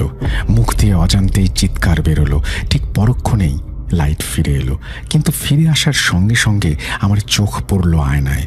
পরিষ্কার দেখলাম আমার পেছনে যেন কারো ছায়া সরে গেল, খুব কাছে, এমনভাবে যে নিজের চোখে বিশ্বাস করতে পারছিলাম না। বুক ধড়ফড় করতে লাগলো। আর দেরি না করে দরজাটা জোরে লাগিয়ে বেরিয়ে এলাম। দরজা এমন শব্দে বন্ধ হলো যে সবাই চমকে উঠে চোখ মেলল। আমি নিজেও বুঝতে পারলাম না কেন দরজা ওইভাবে ধাক্কা দিয়ে বন্ধ করলাম। ভেতরে ফিরে এসে দেখলাম আম্মুর চোখ যেন আমাকে তাড়া করছে। জানি তিনি রাতে ঘুমের ওষুধ খান। তাকে যদি এখন ভয় পেয়ে কিছু বলে ফেলতাম বড় বিপদ হতো। নিজেকে সামলে আগের জায়গায় শুয়ে পড়লাম। তবু হাত পা কাঁপা থামছে না। ঠিক তখনই ভেতরের ওয়াশরুমের দিক থেকে প্রচুর পানির শব্দ এলো, যেন ট্যাপ পুরো খোলা। নিচের বার্থ থেকে আম্মু ছোট্ট নির্দোষ গলায় বললেন, তুই পানির ট্যাপ খোলা রেখে এলি? আমি কি বলি? আমি তো এখনো কিছু স্পর্শ করিনি। পানির ট্যাপ খোলা রাখার প্রশ্নই ওঠে না। তবু আম্মুর কথার ভয়, তার দুশ্চিন্তা আমাকে বাধ্য করলো আবার উঠে যেতে। দরজা খুলে দেখলাম ভেতরে সব লাইট জ্বলছে, ট্যাপও খোলা। আমি দ্রুত গিয়ে সব বন্ধ করে দিলাম, লাইট নিভিয়ে ফিরলাম। খালা তখনও গভীর ঘুমে। বাইরে রাত আরও ঘন হচ্ছে। 1:30টার কিছু পর ট্রেন হঠাৎ একটা ঝাঁকুনি খেল, তারপর থেমে গেল। প্রথমে ভাবলাম কোনো স্টেশন এসেছে, কিন্তু জানালার বাইরে কেবল অন্ধকার। দূরে কোথাও টিম টিম আলো নেই, একটা সাইনবোর্ড নেই, একেবারে নিস্তব্ধ। এই সময় পাশের এক কেবিন থেকে মহিলাদের কথা বলার শব্দ এলো। কিছুক্ষণ পর মনে হলো ওরা কেবিন ছেড়ে প্যাসেজে দাঁড়িয়েছে। কথাবার্তার আওয়াজ আরও পরিষ্কার। আমি ধীরে ধীরে নিচে নামলাম। দরজা খুলে আলতো ফাঁক করে বাইরে তাকালাম। দেখলাম 3 জন মহিলা পাশাপাশি দাঁড়িয়ে কথা বলছে। ওদের গায়ে বোরখা, মুখ ঢাকা, পিঠ পর্যন্ত কালো কাপড় নামানো। সাহস সঞ্চয় করে জিজ্ঞেস করলাম, আপু, ট্রেনটা কেন থেমেছে? কিছু জানা আছে? তারা একবার তাকালেন, যেন আমাকে দেখে অবাক। তারপর কোনো উত্তর না দিয়ে কেবল নিজেদের মধ্যেই ব্যস্ত হয়ে গেলেন। আমি হকচকিয়ে গেলাম। এতটা অসৌজন্যতা কেন? মাথায় আসছিল না। রাগও লাগলো, তবু কিছু বললাম না। দরজা লাগিয়ে নিজ জায়গায় ফিরে এলাম। শুয়ে পড়লাম। মনে হচ্ছিল আজকের যাত্রাটা অদ্ভুত। শুরু থেকে শেষ পর্যন্ত সবকিছু কেমন উল্টো পাল্টা। এর কিছুক্ষণ পর আমার মোবাইল থেকে বাচ্চাদের খেলাধুলার শব্দ ভেসে এলো। অদ্ভুত লেগেছিল। মোবাইলটা হাতে নিলাম। স্ক্রিন জ্বলে উঠতেই চোখে পড়ল 2-3টা বাচ্চা। বয়স হবে 8-9। তারা একসঙ্গে খেলছে। চোখে ধোঁকা ভেবেছিলাম, কিন্তু দৃশ্যটা অস্বাভাবিকভাবে স্পষ্ট। ওদের খেলা দেখতে দেখতে আমারও মন হালকা হচ্ছিল। কিন্তু যেই মুহূর্তে তাদের কারো চোখ আমার দিকে পড়ল, দেখতে পেলাম ওরা থেমে আমাকে এক ধরনের রাগান্বিত চোখে দেখছে। ঠিক যেমন কিছুক্ষণ আগেই 3জন মহিলা দেখছিল। বুকের ভেতরটা ভয় ভরে গেল। আমি আস্তে করে মোবাইলটা নামিয়ে রেখে নিজের সিটে শুলাম। জানতাম না সামনে কি অপেক্ষা করছে। হঠাৎ জানলার দিক থেকে টোকা পড়ল। চমকে উঠে বসলাম। টোকাটা এবার দরজায় নয়, জানালায়। কানকে বিশ্বাস হচ্ছিল না। চলন্ত ট্রেনে বাইরে থেকে জানালায় টোকা দিবে কে? আমি নিজের কান ধরলাম, যেন ভুল শুনছি কিনা যাচাই করি। কিন্তু না, টোকা চলছে। 1 বার, 2 বার, তারপর থেমে থেমে। ট্রেন তখন পূর্ণ গতিতে ছুটছে। ধীরে ধীরে জানালার দিকে তাকালাম। কাঁচের খুব কাছে একটা মুখ। ভেজা কাঁচের সঙ্গে প্রায় লেগে থাকা একজন লোক ঝুলে আছে। জানালার সমান্তরালে আর অদ্ভুতভাবে হাসছে। চোখ দুটো অস্বাভাবিক স্থির। ঠোঁটের কোণে টান, যেন আমার দিকে তাকিয়ে আছে। আমার শরীর বরফ হয়ে গেল। বুঝে না উঠতে পেরে আমি হাত বাড়িয়ে চেইন টেনে দিলাম। তারপর কি হয়েছে জানি না। মনে আছে শুধু অন্ধকার, শরীরটা হালকা হয়ে যাওয়া, তারপর সম্পূর্ণ শূন্য। সকালে চোখ খুলতে দেখি আম্মু আর বোনেরা আমার চারপাশে। তাদের মুখে দুশ্চিন্তার রেখা। তারা জিজ্ঞেস করছেন, আসমা, কি হয়েছে তোমার? আমি তাদের দিকে তাকিয়ে উল্টো প্রশ্ন করলাম, তোমাদের কি হয়েছে? মনে হচ্ছিল আমি এখনো বুঝে উঠতে পারছি না ঠিক কি ঘটেছে। মাথা ভার, শরীর অবশ। ঠিক তখনই আম্মু বললেন, রাতে তুমি বাইরে অচেতন হয়ে পড়েছিলে। ঝড় শুরু হওয়ার সময় কেউ দরজায় কড়া নেড়ে আমাদের তোমার অবস্থার কথা জানিয়েছিল। তার মুখে ঝড়ের কথা শুনে রাতের ঘটনাগুলো হঠাৎ করে মাথায় ভেসে উঠল। কড়া নাড়া, বাচ্চার কান্না, বাথরুমের লাইট, জানালার টোকা, সেই হাসি মুখ। এর কিছুক্ষণ পর টিটি সাহেব আমাদের কেবিনে এলেন খোঁজ খবর নিতে। আমি তাকে সব খুলে বললাম, আঙ্কেল, রাতে বাচ্চারা খেলছিল, 3জন মেয়ে কথা বলছিল। আমি তাদের জিজ্ঞেস করলাম ট্রেন কেন থেমেছে, কিন্তু তারা উত্তর দেয়নি। ওয়াশরুমের পানি নিজে থেকেই পড়ছিল। টিটি সাহেব শান্ত গলায় বললেন, শোনো মা, তোমাদের এই বগিটাতে তো অন্য কেউ ছিল না। তোমার খালু আমার পরিচিত। তার কথা মতোই আমি তোমাদের সবাইকে এই বগিতে দিয়েছিলাম। এখানে তোমাদের পরিবার ছাড়া আর কেউ নেই। কেবিন বগি এমনিতেও খুব একটা কখনো ভরে না, আর এই বগিতে শুধু তোমরাই। 2টো কেবিন ফাঁকা যাচ্ছে। কাউকে দেখে থাকলে তুমি তোমার পরিবারের কাউকেই দেখেছ হয়তো। তার কথা শুনে আমি বিছানা থেকে উঠে পড়লাম। বললাম, আঙ্কেল, কি বলছেন? আমি নিজে চোখে দেখেছি, বাচ্চাদের কান্না শুনেছি, খেলতে দেখেছি। 3জন মহিলা করিডোরে দাঁড়িয়ে কথা বলছিল। আমার চোখের সামনেই কেবিনে ঢুকে গেল। তিনি হাসলেন না, অবজ্ঞাও করলেন না, কেবল বললেন, চলো তুমি আমার সঙ্গে এসো, নিজে দেখে নাও। আমি কেবিন থেকে বেরোলাম। তিনি এক এক করে পাশের সব কেবিনের দরজা খুললেন। সবগুলো আমাদের মানুষ, যা আমাদের জানা ছিল না। আর বাকি 2টা কেবিন ছিল, সেগুলো খালি। বিছানা গুছিয়ে রাখা, বালিশে কেউ শোয়নি। বাতাসে পুরনো কম্বলের গন্ধ। তারপর আমি মানতে পারছিলাম না। বললাম, আঙ্কেল, হতে পারে তারা কোনো একটা স্টেশনে নেমে গেছে। তিনি মাথা নাড়লেন। আমি রোজকার এই ট্রেনের দায়িত্বে থাকি। কে ওঠে কে নামে কোনো কিছু চোখ এড়ায় না। কাল রাতে এই বগিতে অন্য কেউ ছিল না যারা এখানে নামবে বা এটা আমি নিশ্চিত। মাথায় ভেতর তখন কেমন যেন ঠুক ঠুক করে কিছু বাজছে, সবকিছু এলোমেলো হয়ে যাচ্ছে। আমি আবারও হঠাৎ অন্ধকারে ডুবে গেলাম। জ্ঞান ফিরল তখন আমরা বাড়িতে সবাই ভীষণ চিন্তিত। আমি কি দেখলাম, কি হলো, কেন আমি বদলে গেলাম, যে আমি হাসি খুশি কথা বলতে ভালোবাসি, হঠাৎ যেন চুপচাপ একা একা তাকিয়ে থাকি। বাড়ির বড়রা বুঝে ফেলল আমি কিছু একটা দেখে ভয় পেয়েছি। একদিন আম্মুর এক খালা আমাদের বাড়িতে এলেন। তিনি নাকি একটা অদ্ভুত পদ্ধতি জানেন। তিনি আমার হাতের নখ কালো করে রং করেন, তারপর সেই নখের উপরে কিছু একটা পড়েন, তারপর সেই কালো নখে কিছু একটা দৃশ্য ভেসে ওঠে। অন্য কেউ কথা বললে কখনো বিশ্বাস করতাম না, নিজের চোখে না দেখলে হয়তো আজও বিশ্বাস করতাম না। আমি আম্মুর কাছে গেলাম, তার খালার পাশে বসলাম। তিনি আমার আঙুলের নখে কালো রং লাগালেন, নিঃশব্দে দোয়া পড়লেন। কয়েক মুহূর্তের মধ্যে দেখা গেল সেই নখের ওপর যেন ছবি ফুটে উঠছে। ট্রেনের কেবিন, দরজার জালি, করিডোরের আলো ছায়া। আমি দাঁড়িয়ে আছি, দরজায় কড়া নাড়ার শব্দ, বাচ্চার কান্না, সব যেন ছোট্ট পর্দায় চলা সিনেমা। আমি হতবাক হয়ে তাকিয়ে রইলাম। আমি যা যা দেখেছি, যা যা ভুলতে চেয়েছি, সব সেখানে আমার নিজের আঙুলে। আমি আম্মুর খালাকে একটা কথা বলেছিলাম, জাপানি। এই শব্দটা বারবার কেন জানি না আমার জিভে এসে আটকে যাচ্ছিল। কেন বলেছিলাম বুঝি না, কিন্তু বলেছিলাম। দৃশ্য চলতে থাকলো। তারপর এলো শেষ দৃশ্যটা। জানালার খুব কাছে ঠেসে থাকা সেই লোকটার মুখ, কাঁচে জল, হাসির অদ্ভুত টান। মনে হলো সে যেন আরো কাছে আসছে, আরো ঠান্ডা হচ্ছে বাতাস। আমি সামলাতে পারলাম না, আবার অজ্ঞান হলাম। চোখ খুলতেই দেখলাম আমি বিছানায়, গলায় একটা তাবিজ ঝুলছে। আম্মু মাথায় হাত বুলিয়ে দিচ্ছেন। খালাম্মা বলছেন, তোমাদের বগিতে জিনেদের একটা পরিবার ছিল, তারা তোমাকে লক্ষ্য করছিল, তোমার দিকে বারবার নজর দিচ্ছিল। তুমি চুপচাপ থেকে সবকিছু দেখেছিলে বলে তারা ভাবছিল তোমাকে আরো বিরক্ত করবে। আজ থেকে সেই জিনেরা আর তোমাকে বিরক্ত করতে পারবে না, ইনশাল্লাহ। কথা শুনে বুকের ভেতর অদ্ভুত স্বস্তি এলো, কিন্তু সঙ্গে সঙ্গে অন্যরকম একটা শীতল অনুভব হলো। মনে হলো কাল রাতে যা দেখেছি তা কল্পনা নয়, আমি সত্যি দেখেছি।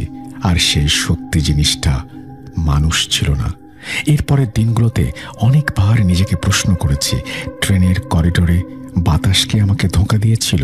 কাচের ওপরে জমে থাকা জলবিন্দুগুলো কি মুখ বানিয়েছিল, নাকি সত্যি সেই তিনজন মহিলা, সেই বাচ্চারা, সেই হাসি মুখ জানালা ভর করেছিল? যতবার ভাবি ততবার মনে পড়ে টিটি সাহেবের চোখের ভেতরকার মৃদু উদ্বেগ, তার নীরব নম্রতা। তিনি আমাকে কষ্ট না দিয়ে সত্যিটা বলেছিলেন।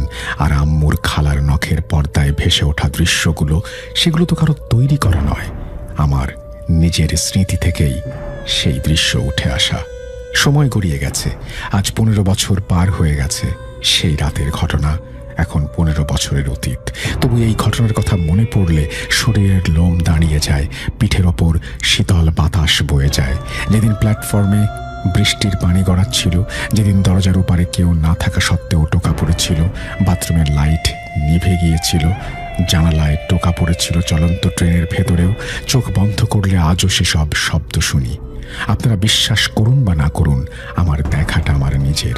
আমি জানি সেই রাতে আমি একা ছিলাম না, কেউ ছিল, সে ছিল অদৃশ্য।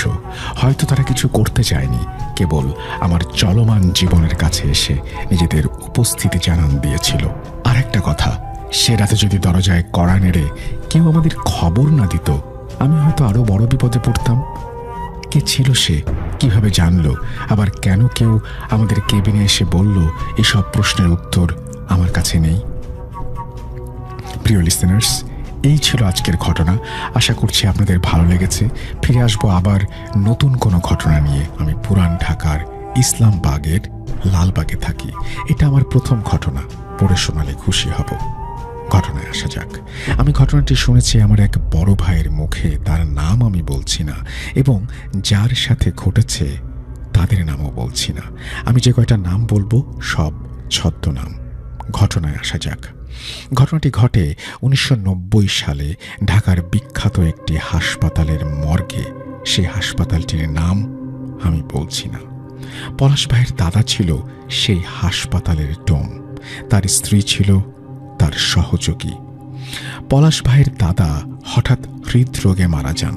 পলাশ ভাইয়ের দাদা মারা যাবার পর তার জায়গায় তার স্ত্রী সেই হাসপাতালের প্রধান ডোম হিসেবে কাজ শুরু করেন। পলাশ ভাইয়ের দাদির ভালোই কাজ চলছিল। হঠাৎ একদিন তার কাছে আসে একসাথে 3টি লাশ। এই 3টি লাশের মধ্যে একটি ছিল আত্মহত্যা করা লাশ। এদিকে পলাশ ভাইয়ের দাদির কাজ করার সময় শেষ। আসার কথা তারিকুল ইসলামের, তিনি হলেন ওই হাসপাতালের দ্বিতীয় ডোম, তার কাজ হলো রাতে। পলাশ ভাইয়ের দাদি বলছেন যে এই 3টা লাশের রিপোর্ট খুবই গুরুত্বপূর্ণ। দ্বিতীয় ডোম তারিকুল ভাই বললেন যে আজকে তার শরীরটা ভালো লাগছে না এবং সে একটি লাশ কেটে দিচ্ছে, বাকি দুটো যেন দাদি কেটে দেয়। কি আর করা, পলাশ ভাইয়ের দাদি ভেতরে একটা ছোট রুম আছে, সেখানে যান কাপড় চোপড় চেঞ্জ করতে। কাপড় চেঞ্জ করতে করতেই তিনি হঠাৎ একটা শব্দ শোনেন। পাগল কুকুর যখন খুব রেগে যায় তার গলা দিয়ে যেরকম একটা শব্দ বের হয়, পাশের রুম থেকে সেই রকম একটা শব্দ আসছে, যে রুমে লাশ কাটা হয়। দরজার একটি ছোট ফাঁকা ছিল, ওই ফাঁকা দিয়ে পলাশ ভাইয়ের দাদি যা দেখেন তা দেখার জন্য তিনি মোটেও প্রস্তুত ছিলেন না। তিনি দেখেন সেই তারিকুল ভাই, যে হাসপাতালের দ্বিতীয় ডোম, যেই লাশটা আত্মহত্যা করেছে, সেই লাশটির কাছে দাঁড়িয়ে আছে। শুধু দাঁড়িয়েই নেই, সে সেই লাশটিকে খাচ্ছে। এই দৃশ্য তিনি সহ্য করতে পারেন না, সেখানে অজ্ঞান হয়ে পড়ে যান। পরের দিন সকালে যিনি রিপোর্ট নিতে আসেন, তিনি দেখেন যে ছোট ঘরটায় পলাশ ভাইয়ের দাদি অজ্ঞান অবস্থায় পড়ে আছেন। তাকে জাগানোর পর পলাশ ভাইয়ের দাদি ঘটনাটি তাকে বলেন এবং সব শুনে তারিকুল ভাই গতকাল রাতে এসেছিলেন কিনা তা জানতে চান।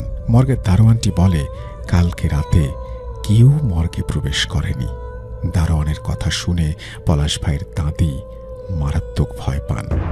তারপর থেকে তিনি মর্গের কাজ ছেড়ে দেন। এই ছিল ছোট্ট একটি ঘটনা। যদি ভালো লাগে অবশ্যই জানাবেন। আমাদেরকে পাঠিয়েছেন এটা গাজী অনিক, আপনারা শুনেছেন, তিনি পাঠিয়েছেন এই ঘটনাটি ঢাকা থেকে। আমরা চলে যাব আমাদের পরবর্তী ঘটনায়। ওয়েলকাম ব্যাক, আপনাদের সবাইকে স্বাগত জানাচ্ছি আমি রাসেল। আশা করছি আপনারা সবাই ভালো আছেন এবং ভালোর তলে আছেন। আমিও ভালো আছি আর ভালোর তলে আছি। যেভাবে লেখা আছে আমি সেভাবেই পড়ে শোনাচ্ছি আপনাদের ঘটনাটি। আমি চাই এই ঘটনাটি আপনি পড়ে শোনান। আসসালামু আলাইকুম রাসেল ভাই, জানি ভালো আছেন। আমি ইয়ামুনি মহাদেবপুর নওগাঁ থেকে বলছি। 9ম শ্রেণীতে পড়ি। আজ আমি আমার গ্রামের বাড়ি চেরাগপুরের একজন সুপরিচিত কবিরাজের ঘটনা শেয়ার করব। যেহেতু তিনি একজন কবিরাজ, তাই তার নামটা আমি বলছি না, আমি ছদ্মনাম ব্যবহার করছি। এই ঘটনা 100% সত্য। আপনি চাইলে এর প্রমাণও আমি দিতে পারবো।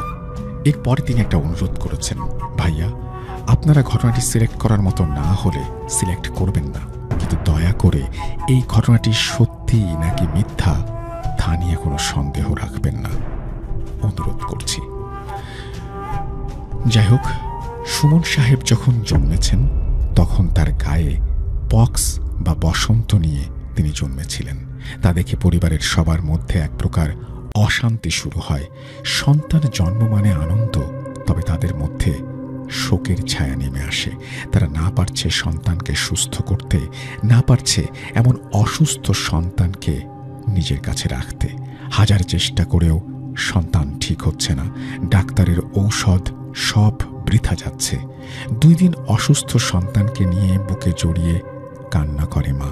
তবে 3য় দিনে ঘটে এক অদ্ভুত ঘটনা। সুমন সাহেবের মা স্বপ্ন দেখেন এক আলেম টাইপের মানুষ তাকে বলছে, তোর বাচ্চাকে কচুর পাতায় করে রাতের বেলা বাড়ির দরজার বাইরে শুইয়ে দিয়ে আসবি। সকালবেলা তুই তোর সন্তানকে সুস্থ অবস্থায় পাবি। এই শুনে হতভাগা মা তার সন্তানকে সেই রাতেই কচুর পাতায় করে শুইয়ে দিয়ে আসে। সারা রাত কেটে গেল মায়ের চিন্তা করতে করতে। তবে ভয়ে তিনি একবারও বাইরে গেলেন না। মহান আল্লাহ তাআলার রহমতে পরদিন সকালে বাচ্চাকে সুস্থ অবস্থায় যেখানে রেখে আসা হয়েছিল সেখানেই পাওয়া যায়। তারা আল্লাহর কাছে শুকরিয়া আদায় করেন। ঘটনা এখান থেকে আরো 13 বছর পর শুরু হয়। সুমন সাহেব তখন 13 বছর বয়সী একজন কিশোর। দরিদ্রতার কারণে সেই বয়সেই তাকে উপার্জনমূলক কাজে যোগ দিতে হয়। আমাদের গ্রামে বেশ বড় এক পুকুর, সেখানে প্রচুর মাছ, আর সেই মাছ পাহারা দেবার কথা তাকে বলা হয়। এতে তিনি রাজি হন। পুকুরের ধারে মাচা দিয়ে ছোট্ট একটা ঘর করে দেয়া হয়েছিল তাকে। সেই পুকুরটি বর্তমানে আমাদের নিজস্ব পুকুর। সময় করে একদিন গ্রামের বাড়ি গিয়ে সেই ভয়ঙ্কর পাশাপাশি সুন্দর পুকুরটির ছবি আপনাদের পাঠাবো। ঘটনায় ফেরা যাক। প্রথম দিন দ্বিতীয় দিন ভয়ে ভয়ে থেকে সুমন ভাইয়ের তারপর অভ্যাস হয়ে যায়। দীর্ঘ 1 মাস থাকার পর একদিন তিনি মাচায় শুয়ে থাকা অবস্থায় খেয়াল করলেন তার পাশে ধীর গতিতে জ্বলন্ত হ্যারিকেন ছাড়াও আরও একটা কিছু চকচক করছে। এত রাতে তো কারো আসার কথা নয়। তিনি ধীরে ধীরে বাইরে গিয়ে দেখলেন পুকুরের মাঝখানে ছোট্ট একটা নৌকা, যা সোনার মতো জলজল করছে, আর তাতে বসে আছে ছোট্ট ফুটফুটে এক বাচ্চা। এসব দেখে তিনি ভয় পেয়ে আবার মাচায় গিয়ে শুয়ে পড়েন আর মনে মনে দোয়া পড়তে থাকেন। এভাবে দ্বিতীয় ও তৃতীয় দিনে তিনি মাচার ফাঁক দিয়ে একই জিনিস দেখেন। কিছুদিন পর এই জিনিস দেখতে দেখতে তার ভয় কেটে যায়, আর তিনি সিদ্ধান্ত নেন ওই বাচ্চার সাথে তিনি কথা বলবেন, যেহেতু বাচ্চাটি তার কোনো ক্ষতি করেনি। পরের দিন রাত, ঘন অন্ধকার। মাচার ফাঁকে চোখ দিয়ে তিনি বসে আছেন, অপেক্ষা করছেন কখন বাচ্চাটি আসে। কিছুক্ষণ পরই সুমন সাহেবের চোখ ঘুমে ঢলে পড়ল। হঠাৎ দপ করে জ্বলে উঠল একটা সোনালি আলো, আর সুমন সাহেবের চোখ বড় বড় হয়ে গেল। রাতের সব ঘুম কেটে গেল। তিনি ধীরে ধীরে এগোতে থাকলেন।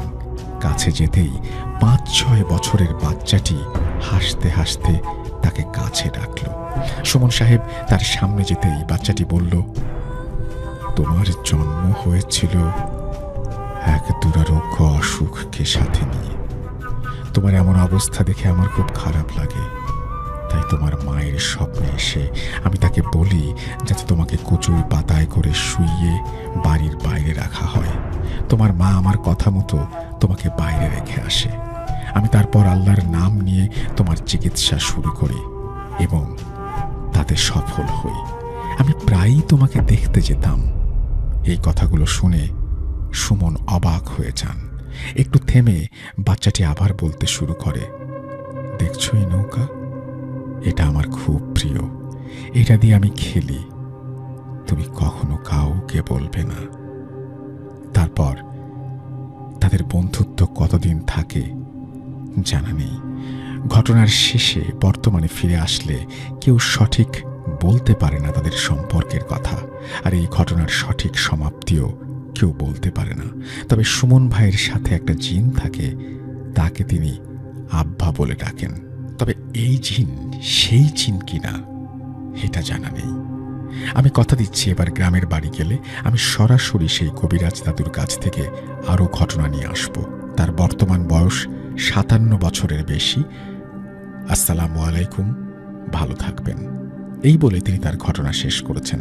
থ্যাংক ইউ ভেরি মাচ আপনার ঘটনার জন্য। আশা করছি এই ঘটনাটি আপনাদের ভালো লেগেছে। যদি ভালো লাগে অবশ্যই আমাদের জানাবেন। আমরা চলে যাব আমাদের পরবর্তী ঘটনায়। খারাপ খবর তো এই, তাকে একটানা 14টি আশিক জিন হাসর করেছে। এগুলো ছাড়ানো একটু কষ্টসাধ্য আর সময় সাপেক্ষ হবে। আর এর জন্য ওর গ্রামে যেতে হবে। এবার কি করবেন জুনায়েদ হুজুর?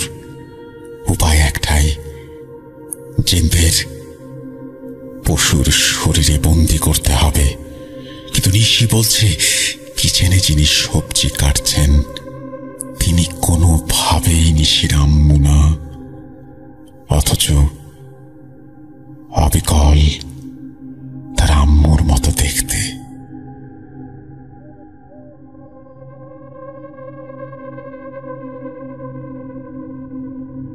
Voot.com with Russell. Welcome back. আপনাদের সবাইকে স্বাগত জানাচ্ছি আমি রাসেল। আশা করছি আপনারা সবাই ভালো আছেন এবং ভালোর তরে আছেন। আমিও ভালো আছি আর ভালোর তলে আছি।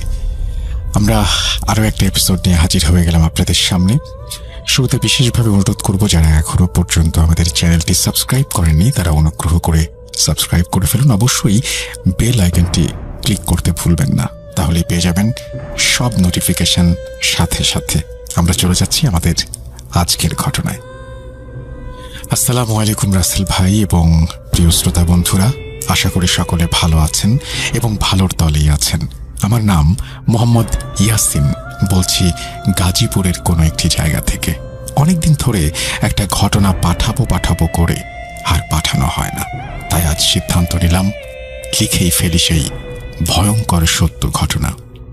শরীরে 101 ডিগ্রি জ্বর নিয়ে রাত 2টার সময় লিখছি অনেক কষ্ট করে, তাই আশা করব পড়ে শোনাবেন। ব্যস্ততার কারণে স্টুডিওতে যাওয়া সম্ভব নয়, তাই পড়ে শোনানোর অনুরোধ। আপনারা তো সবাই সাব্বিরজির ঘটনা অনেক পছন্দ করেন, আমিও পছন্দ করি, তাই আজ সাব্বিরজির মতো আরেকটা মানুষের ঘটনা শেয়ার করতে চাই, মাওলানা জুনায়েদ হুজুরের ঘটনা। আমি তার একান্ত শিষ্য বা ছাত্র বলতে পারেন। এই জীবনে অনেক ভয়ঙ্কর সত্যের সম্মুখীন হয়েছি আমি ওনার সাথেই, তাই আজ আপনাদেরও সাক্ষী করে রাখতে চাই। তাহলে চলুন শুরু করা যাক। সময়টা তখন শীতকাল। শীতের সকালে ঘন কুয়াশার মাঝে মাওলানা জুনায়েদ তার ঘরে জায়নামাজ বিছিয়ে হাতে তসবিহ নিয়ে আল্লাহর জিকির করছেন। পাশে আধো নিভু নিভু একটি মোমবাতি। বোঝা যাচ্ছে সারা রাত আল্লাহর ইবাদত করেছেন। বলে রাখা ভালো, মাওলানা জুনায়েদ হুজুরের সাথে 7টি আলেম জিন থাকে। আমি আস্তে আস্তে মাওলানা জুনায়েদ হুজুরের রুমে প্রবেশ করলাম এবং তার সামনে বসলাম।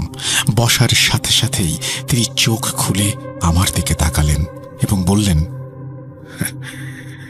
বুঝলে ইয়াসিন, আমার এই জীবনে অনেক রুকাইয়া করেছি, অনেক মানুষ ভালো হয়ে গিয়েছে, কিন্তু একটা রুকাইয়া করেছি যা আমি জীবনেও ভুলতে পারবো না। আমি বললাম, হুজুর, কি সে ঘটনা? আমি শুনতে চাই। হুজুর বললেন, ঠিক আছে, শোনো তবে। এই বলে মাওলানা জুনায়েদ হুজুর তার ঘটনা বলতে শুরু করলেন।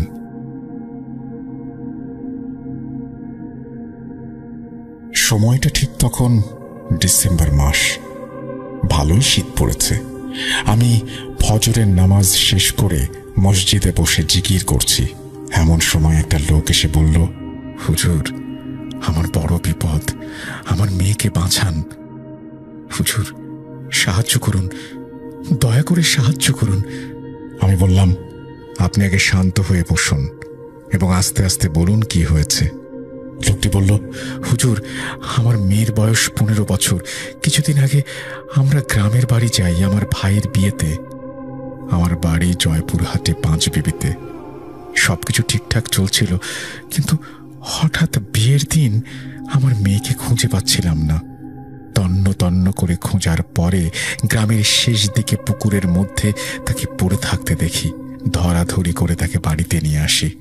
জিজ্ঞেস করেছিলাম তার কি হয়েছে, কিন্তু সে বলতে পারেনি কিভাবে ওইখানে গিয়েছে। পরবর্তীতে কোনো অসুবিধা হয়নি, কিন্তু যখন গাজীপুরে ফিরে আসি তখন ওর অদ্ভুত আচরণ শুরু হয়ে যায়। প্রায় রাত 3টার দিকে হঠাৎ উঠে বসে এবং বিড়বিড় করে কি সব যেন বলে। তার রুম সবসময় অন্ধকার রাখে, গোসল করে না। আগে নামাজ পড়তো, এখন তাও পড়ে না। সারাক্ষণ আয়নার দিকে তাকিয়ে থাকে। অনেক সময় দেখা গেছে রাতে ওকে আর পাওয়া যায় না। সকালে বাড়ির ছাদে ট্যাঙ্কির ওপরে ওকে পড়ে থাকতে দেখা যায়। ওর মা ভয়ে শুধু কান্না করে। এসব ঘটনা 8 দিন ধরে ঘটছে। আমি এতটা গুরুত্ব দেইনি। মনে করেছিলাম হয়তোবা ঘুমের মধ্যে হাঁটার বদভ্যাস, তাই হয়েছে। আর আমি সারাদিন অফিসেই থাকি, অনেক সময় রাতেও নাইট ডিউটি করি, তাই ওর মা এইসব বেশি লক্ষ্য করেছে। আমি খুব একটা আমলে নেইনি, কিন্তু গতকাল রাতের ঘটনা আমাকে বাধ্য করেছে। এইটুকু বলেই লোকটা চুপ হয়ে যায়। আমি জিজ্ঞেস করলাম, কি ঘটেছিল কাল রাতে? তিনি ভয়ে ভয়ে বলতে লাগলেন, গতকাল শুক্রবার হওয়ায় আমি বাসায় ছিলাম। মাঝরাতে আমি কড়মড় শব্দ শুনতে পাই আর মাছের কাঁচা গন্ধ পাই। তাই দেখার জন্য আমি আস্তে আস্তে ডাইনিং টেবিলের দিকে অগ্রসর হই। সেখানে পৌঁছে যা দেখি তা কোনো সুস্থ মানুষ কখনো দেখতে চাইবে না। আমি দেখি আমার মেয়ে ফ্রিজ থেকে কাঁচা মাছ মাংস বের করে চিবিয়ে চিবিয়ে খাচ্ছে এবং ফ্রিজে থাকা গরুর পা, নলির হাড় সে একেবারে খেয়ে ফেলছে। এই দৃশ্য দেখে আমি সহ্য করতে পারি না, ভয়ে অজ্ঞান হয়ে যাই এবং আমার চোখ খুলল ফজরের আজানের সময়। চোখ খুলে দেখি ডাইনিংয়ে আগে যেরকম পরিষ্কার পরিচ্ছন্ন একটা ব্যাপার ছিল এখনো সেই রকমই আছে। কোনো রক্তের বা মাছের গন্ধ নেই। আমি আর দেরি না করে সোজা আপনার কাছে চলে এসেছি। শুনেছি আপনি সব জিনভূত নিয়ে কাজ করেন, আমার মেয়েটাকে বাঁচান। এই ঘটনা শোনার পর আমি জিজ্ঞেস করলাম, আপনার এবং আপনার মেয়ের নাম কি? তিনি বললেন, আমার নাম রিফাত আর আমার মেয়ের নাম আয়েশা। আমি বললাম, ঠিক আছে, আজ আসরের পর আমি আপনাদের বাসায় যাব আপনার মেয়েকে দেখার জন্য। আর ঠিকানা বলতে হবে না, আমি ঠিক পৌঁছে যাব ইনশাল্লাহ। আপনি এখন আসতে পারেন। এরপর আমি আমার সহকারী 7টি জিনকে আহ্বান করি। আমার জিনদের নাম ইসমাইল, হামজা, আলিফ, সাফি, হুদ, আদনান, ইব্রাহিম। এদের লিডার হলো ইসমাইল। এরপর সকলেই আমার সামনে হাজির হয় এবং সালাম জানায়। আমি সালামের উত্তর নেই এবং বলি, এতক্ষণ লোকটা যা বলল শুনতে পেরেছ? সকলেই বলল, হ্যাঁ শুনেছি।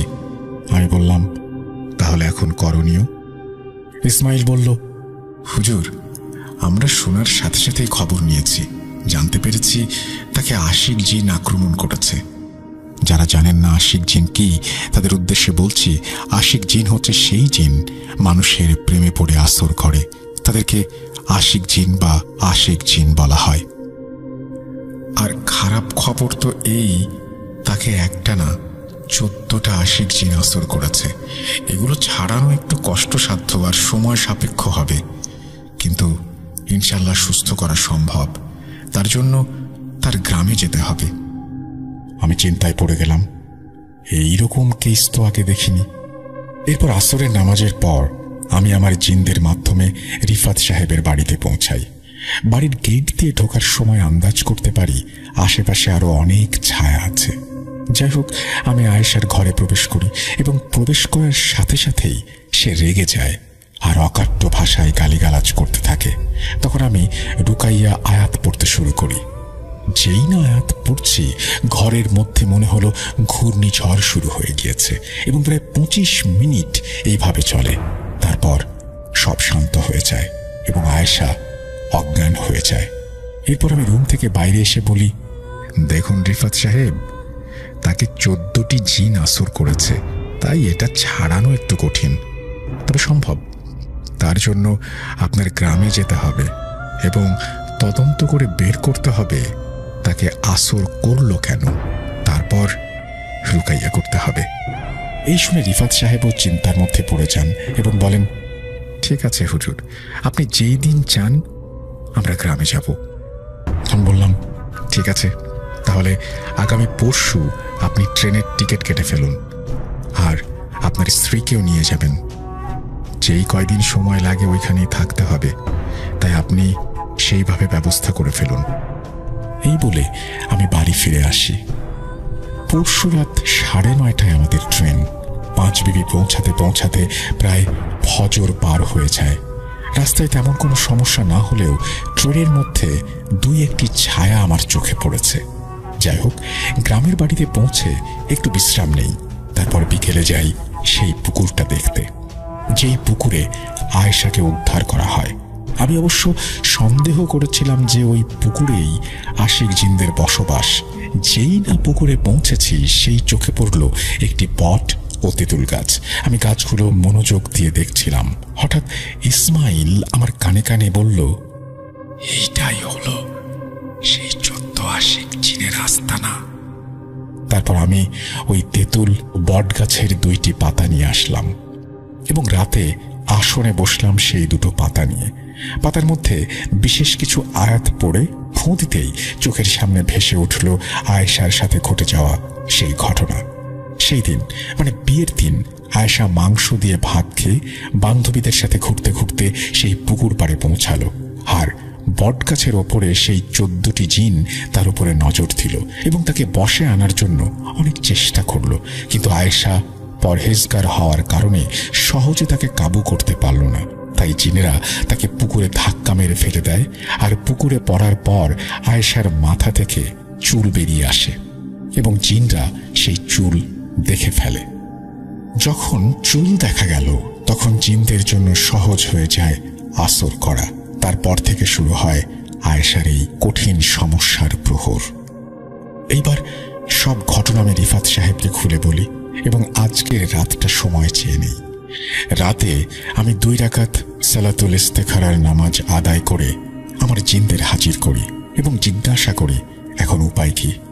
ইসমাইল বলল, উপায় একটাই, জিনদেরকে ভালোভাবে বোঝাতে হবে যেন তারা নিজ ইচ্ছায় চলে যায়, নয়তো বোতলবন্দি আর না হয় হত্যা। হঠাৎ আমি খেয়াল করি সকল জিন আসলেও ইব্রাহিম এখনো আসেনি। আমি জিজ্ঞাসা করি, ইব্রাহিম কোথায়? তারা কেউ বলতে পারে না।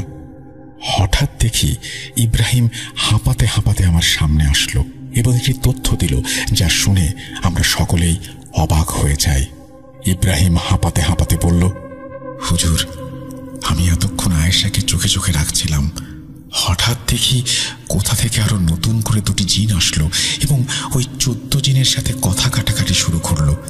শুনে এতটুকু বুঝতে পারলাম সেই 2টো জিনকে চালান দেয়া হয়েছে, আর চালান দিয়েছে আয়েশার ফুপু। এই কথা শুনে আমি বিপাকে পড়ে গেলাম। আগে থেকেই 14টি জিন রয়েছে, তার উপর নতুন আরো 2টি, কিন্তু আয়েশার ফুপু কেন চালান দেবে? আমি ইব্রাহিমকে জিজ্ঞাসা করলাম, আচ্ছা তুমি কি শুনেছ কেন তাদের 2 জিনকে চালান দেয়া হয়েছে? ইব্রাহিম বলল, যতটুকু বুঝেছি আয়েশার ফুপু তার ছেলের সাথে বিয়ের প্রস্তাব দিয়েছে, কিন্তু রিফাত সাহেব মনে হয় তা ফিরিয়ে দিয়েছেন, তাই রাগের বশবর্তী হয়ে কুফরির মাধ্যমে জিন চালান দিয়ে দিয়েছেন। এই বলে ইব্রাহিম থামল। আমি ভাবছি এইবার কি করা যায়। তারপর হামজা আমাকে বলল, আচ্ছা যদি আমরা 14 জিনকে 14টি মোরগের মাধ্যমে এবং 2 জিনকে 2টি ছাগলের মাধ্যমে বন্দী করে তারপরে জবাই করে দিই, তাহলে মনে হয় এই সমস্যা থেকে আমরা মুক্তি পাব। ইসমাইল বলল, হুজুর, ইব্রাহিম যে আমলটা বলল তা আল্লাহর রহমতে 100 ভাগ কার্যকরী, চাইলেই আমরা প্রয়োগ করতে পারি। আমি মাথা নেড়ে সম্মতি প্রদান করলাম। হঠাৎ হুদ বলে উঠল, ঠিক আছে, আমরা না হয় এই আমল করলাম, কিন্তু সমস্যা একটা, 14টি মোরগ 2টি ছাগল একসাথে এক সময়ে একবারে জবাই করতে হবে। যদি এদিক সেদিক হয় তাহলে সব কাজ বৃথা হয়ে যাবে। হুদের এই কথা শোনার পর আমি সিদ্ধান্ত নিলাম যে এই আমলটি করব। সকলে যেন প্রস্তুত হয়ে যায়। আলোচনা শেষ করে আমি একটু ঘুমানোর জন্য বিছানায় যাই, কিন্তু 1-2 ঘন্টা পর শুনি রিফাত সাহেব আমাকে ডাকছেন। আমি ঘড়ির দিকে নজর দিতেই দেখি 3:33 বাজে। আমি তাড়াতাড়ি দরজা খুলে দেখি রিফাত সাহেবের শরীরে রক্তের দাগ। আমি জিজ্ঞেস করি, কি হয়েছে? রিফাত সাহেব বললেন, ঘুমিয়েছিলাম, হঠাৎ আমার বাবার গরুটা চেঁচাতে শুরু করে। আমি বাইরে গিয়ে দেখি আয়েশা গরুর গলায় কামড় দিয়েছে, আঁচড় দিচ্ছে, যা বুঝলাম গরুটাকে হত্যার চেষ্টা। আমি আটকানোর চেষ্টা করেছি, কিন্তু কোনো কাজ হয়নি। হুজুর, তাড়াতাড়ি চলুন।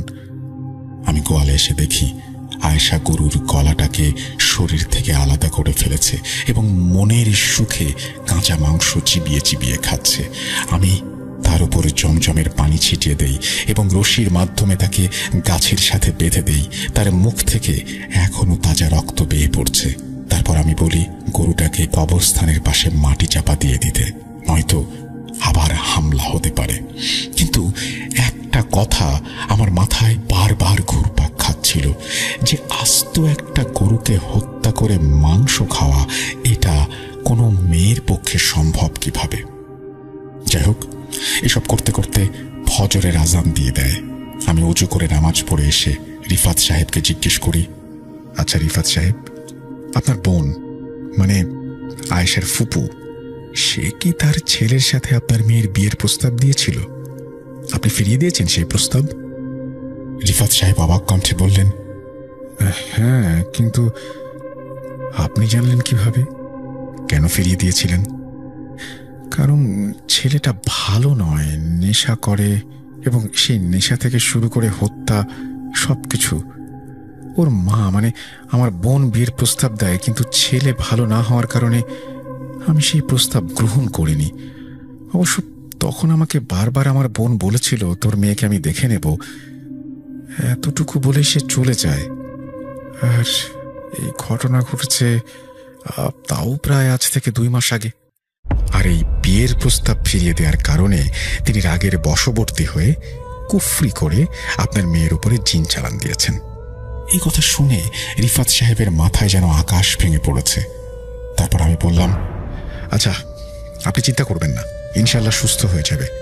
আজ তো বুধবার, আগামী শুক্রবার এশার নামাজের পর আমি আমলে বসবো আপনার মেয়েকে নিয়ে। তাই আমার কয়েকটা জিনিস চাই। আপনাকে আগামীকালের মধ্যে সব জোগাড় করতে হবে। আপনার যা যা লাগবে বলুন, আমি আগামীকালের মধ্যে জোগাড় করে ফেলবো। ঠিক আছে, আপনি 14টা দেশি তাজা মোরগ, 2টি সম্পূর্ণ কালো রঙের ছাগল, 10 প্যাকেট আগরবাতি, 10 কেজি মিষ্টি জোগাড় করুন। আর অবশ্যই কেনার সময় কোনো দামাদামি করবেন না, সবকিছু এক দামে ক্রয় করতে হবে। আর হ্যাঁ, কবরস্থানের ঠিক মধ্যে একটা বড় করে 5 হাত সমান কবর আগে থেকে খুঁড়ে রাখবেন। আর 16 জন মানুষ লাগবে প্রাণীগুলো জবাই করতে, এবং পুকুরের পাড়ে থাকা বট গাছ ও তেঁতুল গাছ এ দুটো কেটে ফেলতে হবে। ঠিক আছে, সব জোগাড় হয়ে যাবে। আর হ্যাঁ, এই 2 দিন আপনার মেয়ে বাঁধা অবস্থায় থাকবে, এইভাবেই তাকে খাওয়াতে হবে। আর এইভাবে 2 দিন কেটে যায়। যদিও আয়েশা বাঁধা অবস্থায় ছিল, কিন্তু তার আশেপাশে অনেক রকমের ছায়া, সাপ ও কালো কুঁচকুঁচে বেড়াল দেখা গিয়েছে। তারপর চলে আসলো সেই সময় যখন তদবির করা হবে।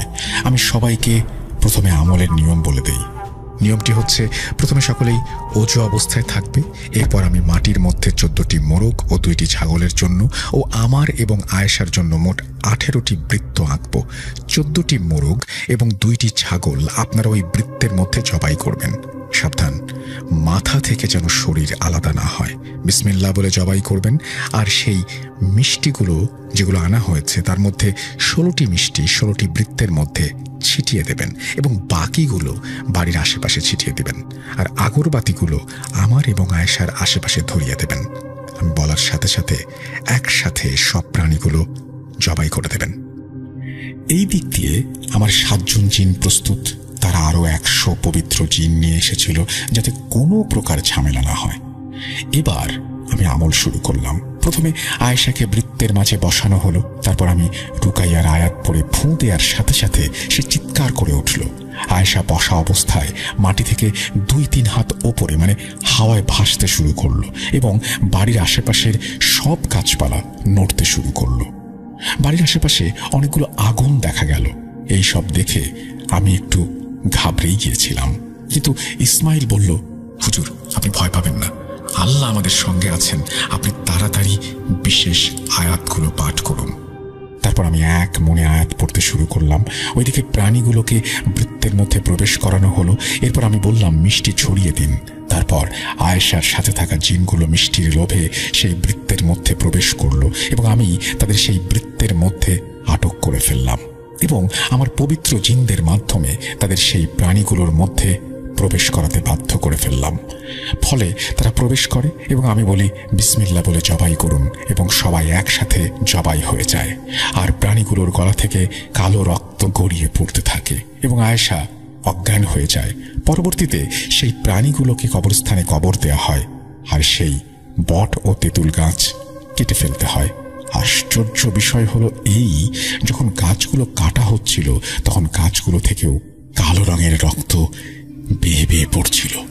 কিন্তু আল্লাহর অশেষ রহমতে সবকিছু এরপর একদম স্বাভাবিক হয়ে যায়। এই আমলের পর আমি নিজেও একটু অসুস্থ হয়ে যাই, কিন্তু আলহামদুলিল্লাহ আয়েশা সম্পূর্ণ সুস্থ হয়ে যায়। তাকে আরো 41 দিনের আমল দেয়া হয়েছে। জয়পুর হাট থেকে এরপরই আমরা সকলে গাজীপুরে ফিরে আসি। এই বলে মওলানা জুনায়েদ থামলেন এবং দীর্ঘশ্বাস নিলেন। আমি দেখতে পেলাম হুজুরের পেছনে ইসমাইল, হামজা, আলিফ, সাফি, হুদ, আদনান, ইব্রাহিম সকলেই বসে আছে এবং তারাও দীর্ঘশ্বাস ফেলল। আমি বলার মতো কোনো ভাষা খুঁজে পেলাম না, কারণ আমার মাথাতেও ঘুরছিল আয়েশা তার দাঁত ও হাতের মাধ্যমে কিভাবে সেই গরুটাকে হত্যা করেছিল। এই প্রশ্নের উত্তর আজও অজানা। শ্রোতা বন্ধুদের কাছেই এই প্রশ্ন থাকলো।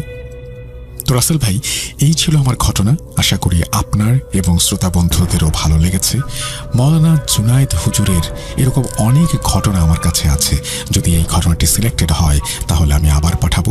অনেক কষ্ট করে লিখেছি, আশা করি বৃথা যাবে না। আর মওলানা জুনায়েদ হুজুরের ছোট একটি রুকাইয়ার ভিডিও আমার কাছে আছে প্রমাণ হিসেবে। যদি সিলেক্টেড হয় তাহলে আরজে রাসেল ফেসবুক গ্রুপে আমি শেয়ার করব। আর সিলেক্টেড হলে অবশ্যই আমাকে জানাবেন। আর যদি মিথ্যা মনে হয়, পাঠ না করা হয়, তাহলে এই ঘটনাটি চোখের আড়ালে চলে যাবে আজীবন। এরপর তিনি তার মোবাইল নাম্বার শেয়ার করেছেন এবং সকলের কাছ থেকে বিদায় নিয়েছেন। না, ঘটনাটি অনেক চমৎকার এবং আপনি লিখেছেনও খুব চমৎকারভাবে। সুতরাং আমরা চাই যে এই ঘটনাটি প্রচার করতে, এবং প্রচার করলামও আমরা। আর সেই সাথে আপনিও আমাদের আরও বেশি ঘটনা পাঠাবেন। আমি তখন অনেক ছোট হলেও একা এক রুমে ঘুমাতাম।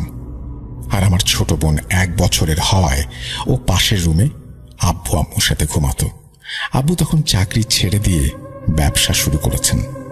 নতুন ব্যবসা, তাই কাজের চাপ একটু বেশি। বাসায় আসতে প্রায়ই লেট হয়ে যায়। মাঝে মাঝে 11টা-12টাও বেজে যায়। ততক্ষণে আমি ঘুমিয়ে যেতাম, কারণ সকালে আমার স্কুল। প্রায় দিনে আব্বুর সাথে দেখা হতো না। তো আব্বু এসে খাওয়া দাওয়া করে ঘুমোতে ঘুমোতে আরো রাত হয়ে যেত। আমার ছোট বোন ছোট থাকায় আম্মু খাবার বেড়ে দিয়ে শুয়ে পড়ত। আর আব্বুর অভ্যাস ছিল খাওয়া দাওয়া শেষ করে অজু করে দোয়া দুরুদ পড়ে তারপর ঘুমানো। তো বরাবরের মতোই আব্বু ওই দিনও খাওয়া দাওয়া শেষ করে অজু করে আসেন দোয়া দুরুদ পড়ার জন্য। দোয়া দুরুদ পড়তে যাবেন, এমন সময় আব্বু নুপুরের আওয়াজ শুনতে পান। শব্দটা ছিল মৃদু তবে সুমধুর। শব্দটা মৃদু থাকায় আব্বু কিছুই মনে করলেন না। ওই দিনের মতো তিনি শুয়ে পড়েন। এরকম মাঝে মধ্যে শব্দ হতে থাকে, তবে ওই শব্দটা কিন্তু প্রতিদিন হতো না। 2-1 দিন পর পর, কখনো সপ্তাহে একবার। তো পরের বার শব্দ শুনে আব্বু দরজা খুলে বারান্দায় গিয়ে লাইট জ্বালান। আর তখনই শব্দটা বন্ধ হয়ে যায়। তিনি কিছুই দেখতে পান না। তবে একদিন আব্বু চিন্তা করলেন বারান্দায় গিয়ে লাইট জ্বালাবেন না, আর দরজা খুব আস্তে খুলবেন, যাতে কি হয় তিনি দেখতে পান। যে কথা সেই কাজ। তিনি ওই দিন শব্দ শুনে সাথে সাথে বারান্দায় গিয়ে লাইট জ্বালাননি। শব্দ শুনে তিনি কিছুক্ষণ অপেক্ষা করলেন, তারপর চুপি চুপি দরজা খুললেন এবং বাইরে গেলেন। সেদিন আব্বু যা দেখতে পান তা দেখার জন্য তিনি মোটেও প্রস্তুত ছিলেন না। আগেই বলে রাখি, বারান্দাটা ছিল অর্ধেক দেয়াল দেয়া, বাকি অর্ধেক গ্রিল করা। গ্রিলের বাইরে থেকে আব্বু সাদা একটু আলো দেখতে পেলেন। বুঝতে পারেননি কারণ সেটা অর্ধেক দেয়ালের আড়ালে পড়ে গিয়েছিল। সেদিন কিন্তু শব্দটি বন্ধ হয়নি। এটা দেখে আব্বু বেশ ভয় পেয়ে যান। তিনি আবার রুমে চলে আসেন। দরজাটা ছিল 2 পাল্লার। লাগানোর সময় কিছুটা শব্দ হতো। দরজা লাগানোর সময় শব্দে আম্মুর ঘুম ভেঙে যায়। আম্মু তখন জিজ্ঞেস করেন কি হয়েছে। আম্মু ভয় পাবেন বলে আব্বু ওই দিন রাতে কিছুই বলেননি। এর পরের দিন আব্বুর বাসায় ফিরতে আরো দেরি হয়ে যায়। সেদিন খাওয়া দাওয়া করতে করতে প্রায় রাত 1:30টা বেজে যায়। তো যথারীতি আব্বু অজু করে আসেন দোয়া দুরুদ পড়ার জন্য। দোয়া দুরুদ পড়তে যাবেন, এমন সময় তিনি শব্দটি আবারও শুনতে পান। তিনি কিছুটা ভয় পেয়ে যান। তখন আমার বোনের ঘুম ভেঙে যায় এবং আম্মু জেগে যায়। আম্মু তখন শুনতে পায় এরকম একটা মৃদু শব্দ হচ্ছে, যেন নুপুরের আওয়াজ। আম্মু আব্বুর দিকে তাকায়। আব্বু ওই দিন কিভাবে জানি না 2 পাল্লার দরজা লাগানোর সময় যে একটা লাঠির মতো বা কাঠ জাতীয় জিনিস থাকে সেটা খুলে নিয়ে বারান্দায় যান এবং লাইট জ্বালান। তবে লাইট জ্বালার পর শব্দটা বন্ধ হয়ে যায়। তিনি আবার রুমে চলে আসেন। আজ আর শব্দটা একেবারে বন্ধ হয়ে যায় না। আব্বু রুমে ঢোকার পরেই আবারও হতে থাকে। তবে এখনকার শব্দটি মৃদু ছিল না, বেশ জোরে জোরে শব্দ হচ্ছিল। এদিকে আমার বোনও বেশ কান্নাকাটি করছে। সব মিলিয়ে আমার ঘুম ভেঙে যায়। তখন রাত কয়টা হবে আমি বলতে পারবো না। আমার ঘুম ভাঙার পর আমি দেখি সবাই জেগে আছে। আব্বু দরজার কাছে দাঁড়িয়ে আছেন, আম্মু খাটের উপরে বসে ভীত অবস্থায়। আমি তখন কিছুতেই কোনো কিছু বুঝতে পারছি না। ঘুম ঘুম চোখ নিয়ে আম্মুর কাছে গিয়ে বোনের পাশে শুয়ে পড়ি। কিছুক্ষণ থাকার পর আমি ওয়াশরুমে যাই। তখন শব্দটি হচ্ছিল না। যাই হোক, আমি ওয়াশরুম থেকে এসে আমার রুমে শুয়ে পড়ি। আম্মু পরে যখন এই ঘটনাটি আমাকে বলেন তখন তিনি বলেছিলেন আব্বু এবং আম্মু দুজনেই ওই দিন রাতে ঘুমোতে পারেননি, কারণ সারা রাত নাকি কিছুক্ষণ পর থেমে থেমে ওই শব্দটি হচ্ছিল। আম্মু আব্বু দুজনে বেশ ভয় পেয়ে গিয়েছিলেন, তাই আর ঘুম হয়নি। যাই হোক, পরদিন সকালে আমি তখন ঘুমাচ্ছিলাম, কারণ আমার স্কুল সকাল 9টায়, আর আমি যখনকার কথা বলছি তখন সময় সকাল 6টা। আম্মু ঘুম থেকে উঠে ওয়াশরুমে যায়। ওয়াশরুমে গিয়ে দেখতে পায় ভেন্টিলেটরের যে জায়গাটি রয়েছে সেখান থেকে ফ্লোর পর্যন্ত একটা পায়ের ছাপ। তবে ছাপটি কিছুটা বেড়ালের পায়ের মতো, আর মনে হচ্ছিল ভেন্টিলেটরের ওপর থেকে কেউ ফ্লোরে দেয়াল বেয়ে নেমে এসেছে। আগেই বলেছি বাসাটা পুরনো ছিল, তাই এখনকার ওয়াশরুমের ভেন্টিলেটরের মতো ওই ওয়াশরুমের ভেন্টিলেটর ছিল না, অর্থাৎ অতটা বড় ছিল না। সাধারণত ছাদওয়ালা বাসার রুমে যেরকম ছোট ছোট ভেন্টিলেটর লাগানো থাকে সেরকম ছিল। তো ভেন্টিলেটর থেকে একটা ইঁদুরও আসা সম্ভব না, তাহলে একটা বিড়াল আসবে কিভাবে? আম্মু এই পায়ের সবগুলো ছাপ দেখে খুব ভয় পেয়েছেন। ও বলাই হয়নি, পায়ের ছাপগুলো দেখতে লাল রঙের ছিল, আর ওয়াশরুমের দেয়ালের রং ছিল সাদা, তাই ছাপগুলো খুব ভালোভাবে ফুটে উঠেছিল। আম্মু আব্বুকে ডাক দেন। আব্বু এসে দেখেন এবং তিনি বেশ গম্ভীর হয়ে যান। তিনি সাথে সাথে বাড়িওয়ালি নানিকে ডেকে নিয়ে আসেন।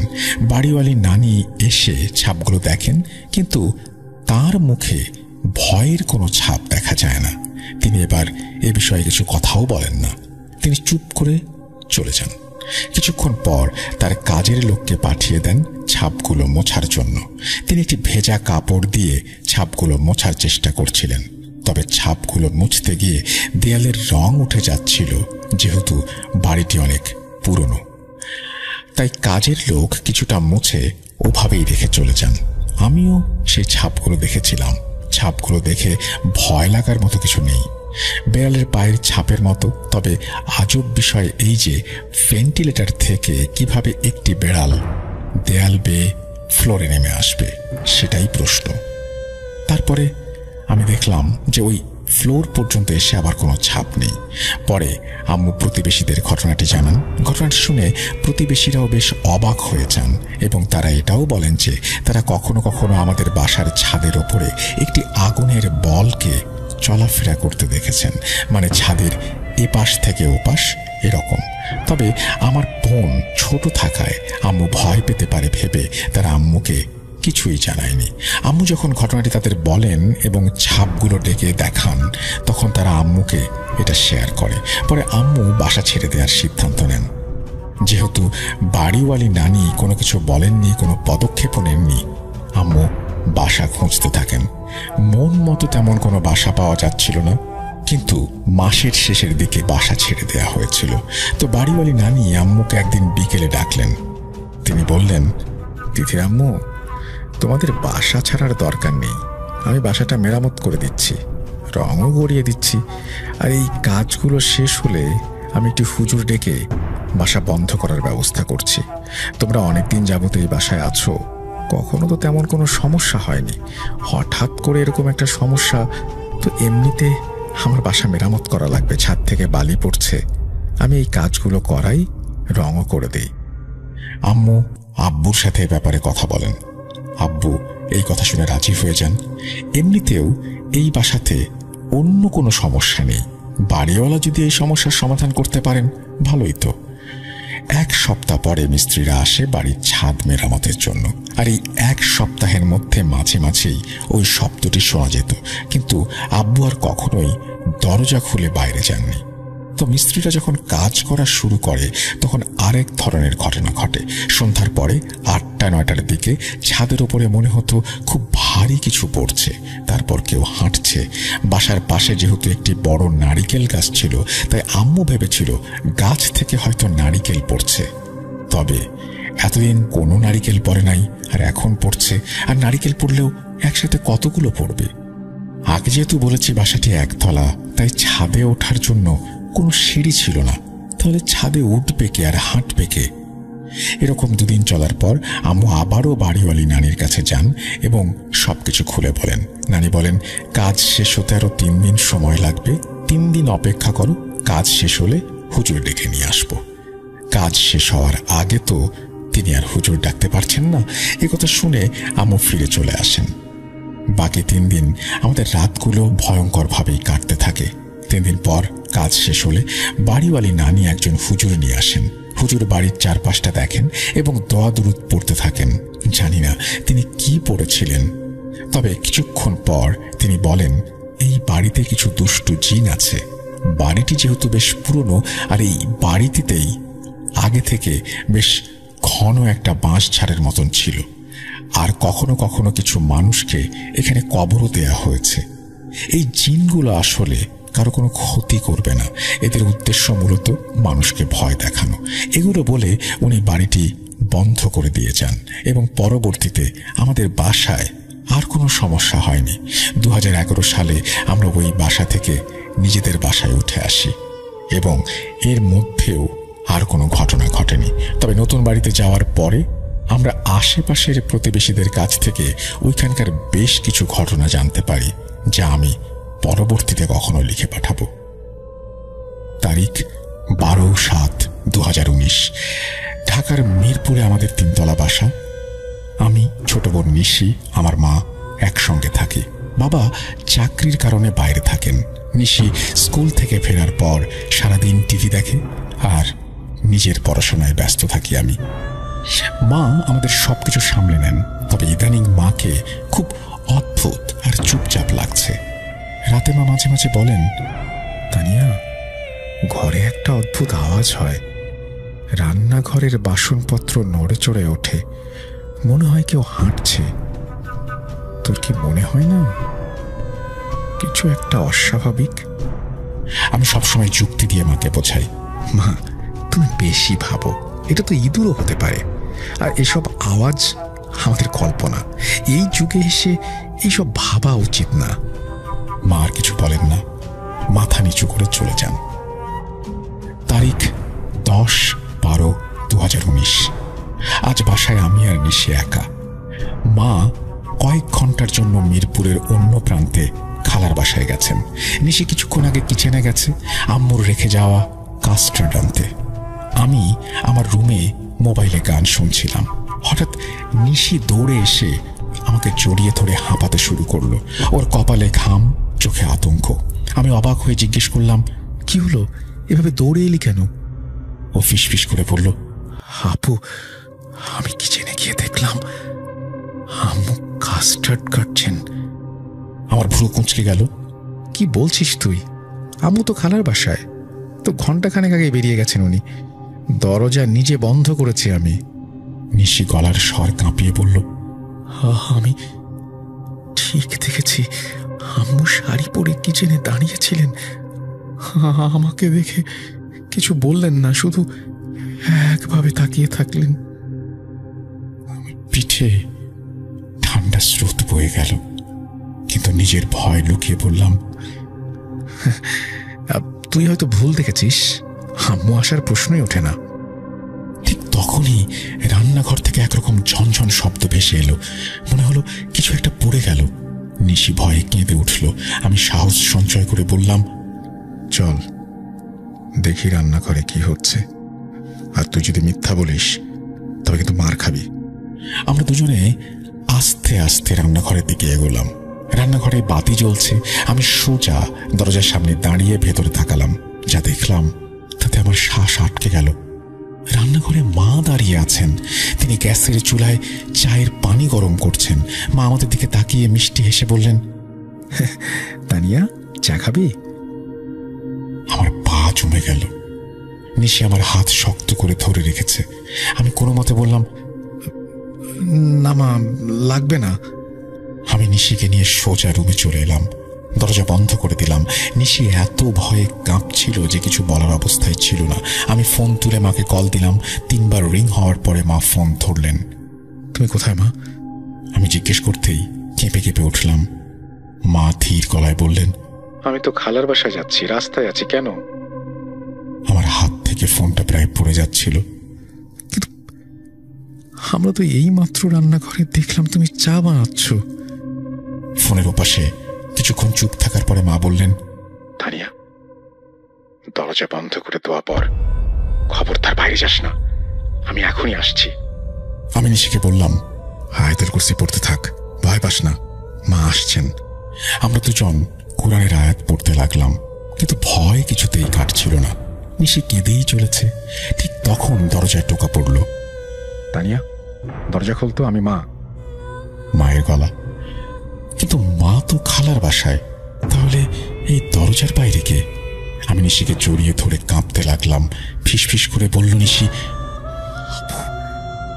এটা মা না। আমি ভেতরে ভেতরে জানি নিশি যা বলছে তাই সত্যি। আমার হাত পা অবশ হয়ে আসছিল। আমি আবার মাকে ফোন দিলাম, কিন্তু ফোন কেটে গেল। বারবার চেষ্টা করেও সেই একই অদ্ভুত বার্তা আমি শুনতে পেলাম, আপনার কাঙ্ক্ষিত নাম্বারে এই মুহূর্তে সংযোগ প্রদান করা সম্ভব হচ্ছে না। দরজার বাইরে থেকে মায়ের গলা আবারও জোরালো হলো, তানিয়া, দরজা খোল, আমি তোকে ভয় পাওয়াচ্ছি না, দরজা খোল।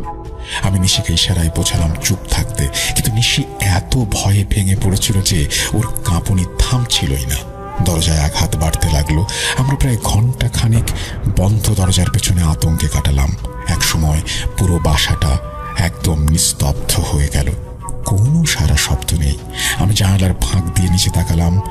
তখন রাত 10টা। হঠাৎ দেখি মা গেট দিয়ে ভেতরে ঢুকছেন, ওনার হাতে ব্যাগ। আমি চিৎকার করে বললাম, মা। মা দ্রুত দরজার উপরে উঠে এলেন। দরজা খুলে মাকে জড়িয়ে ধরলাম। মা হতভম্ব হয়ে জিজ্ঞেস করলেন, কি হয়েছে তোদের? তোরা তো ভয়ে কাঁপছিস কেন? আমি সব খুলে বললাম। মা মুখে কোনো কথা না বলে রান্নাঘরের দিকে গেলেন। আমরা 3 জন রান্নাঘরে ঢুকলাম। সেখানে কেউ নেই, শুধু গ্যাসের চুলায় অল্প আগুন জ্বলছিল, যেন মা চা বানিয়ে রেখে গেছে। আম্মু দ্রুত পানি নিয়ে দরজার চারপাশে ছিটিয়ে দিলেন। তারপর নিচু গলায় বললেন, তানিয়া, নিশি, তোদের ভয় পাওয়ার কোনো কারণ নেই, যা আছে সেটা চুপচাপ চলে যাবে। কিন্তু মায়ের চোখের গভীরে আমি যে আতঙ্ক দেখেছিলাম তা কোনোভাবেই চুপচাপ চলে যাওয়ার মতো কিছু না। তারিখ 15/12/2019। এরপর থেকে রাতে রান্নাঘরে যাই না, নিশিও না। মা খুব অল্প কথা বলেন, আর আমরা 3 জনই বুঝতে পারি আমাদের বাসায় কিছু একটা আছে। কিন্তু সেই কিছু একটা আসলে কি তা কেউই জানি না। শুধু জানি অন্ধকার নামলেই রান্নাঘর থেকে আসা সেই চায়ের গন্ধ আমাদের বুকের ভেতর জমে থাকা ভয়কে আরো গভীর করে তোলে। তারিখ 22/12/2019। এই কদিনে আমাদের বাসায় অদ্ভুত ঘটনার মাত্রা আরো বেড়ে গেছে। নিশি এখন প্রায়ই রাতে ঘুমের মধ্যে চিৎকার দিয়ে ওঠে। কখনো কখনো বলে কেউ নাকি তার রুমে দাঁড়িয়েছিল। কখনো কখনো বলে অন্ধকারে দাঁড়িয়ে থাকা ছায়া তার দিকে হাত বাড়িয়েছিল।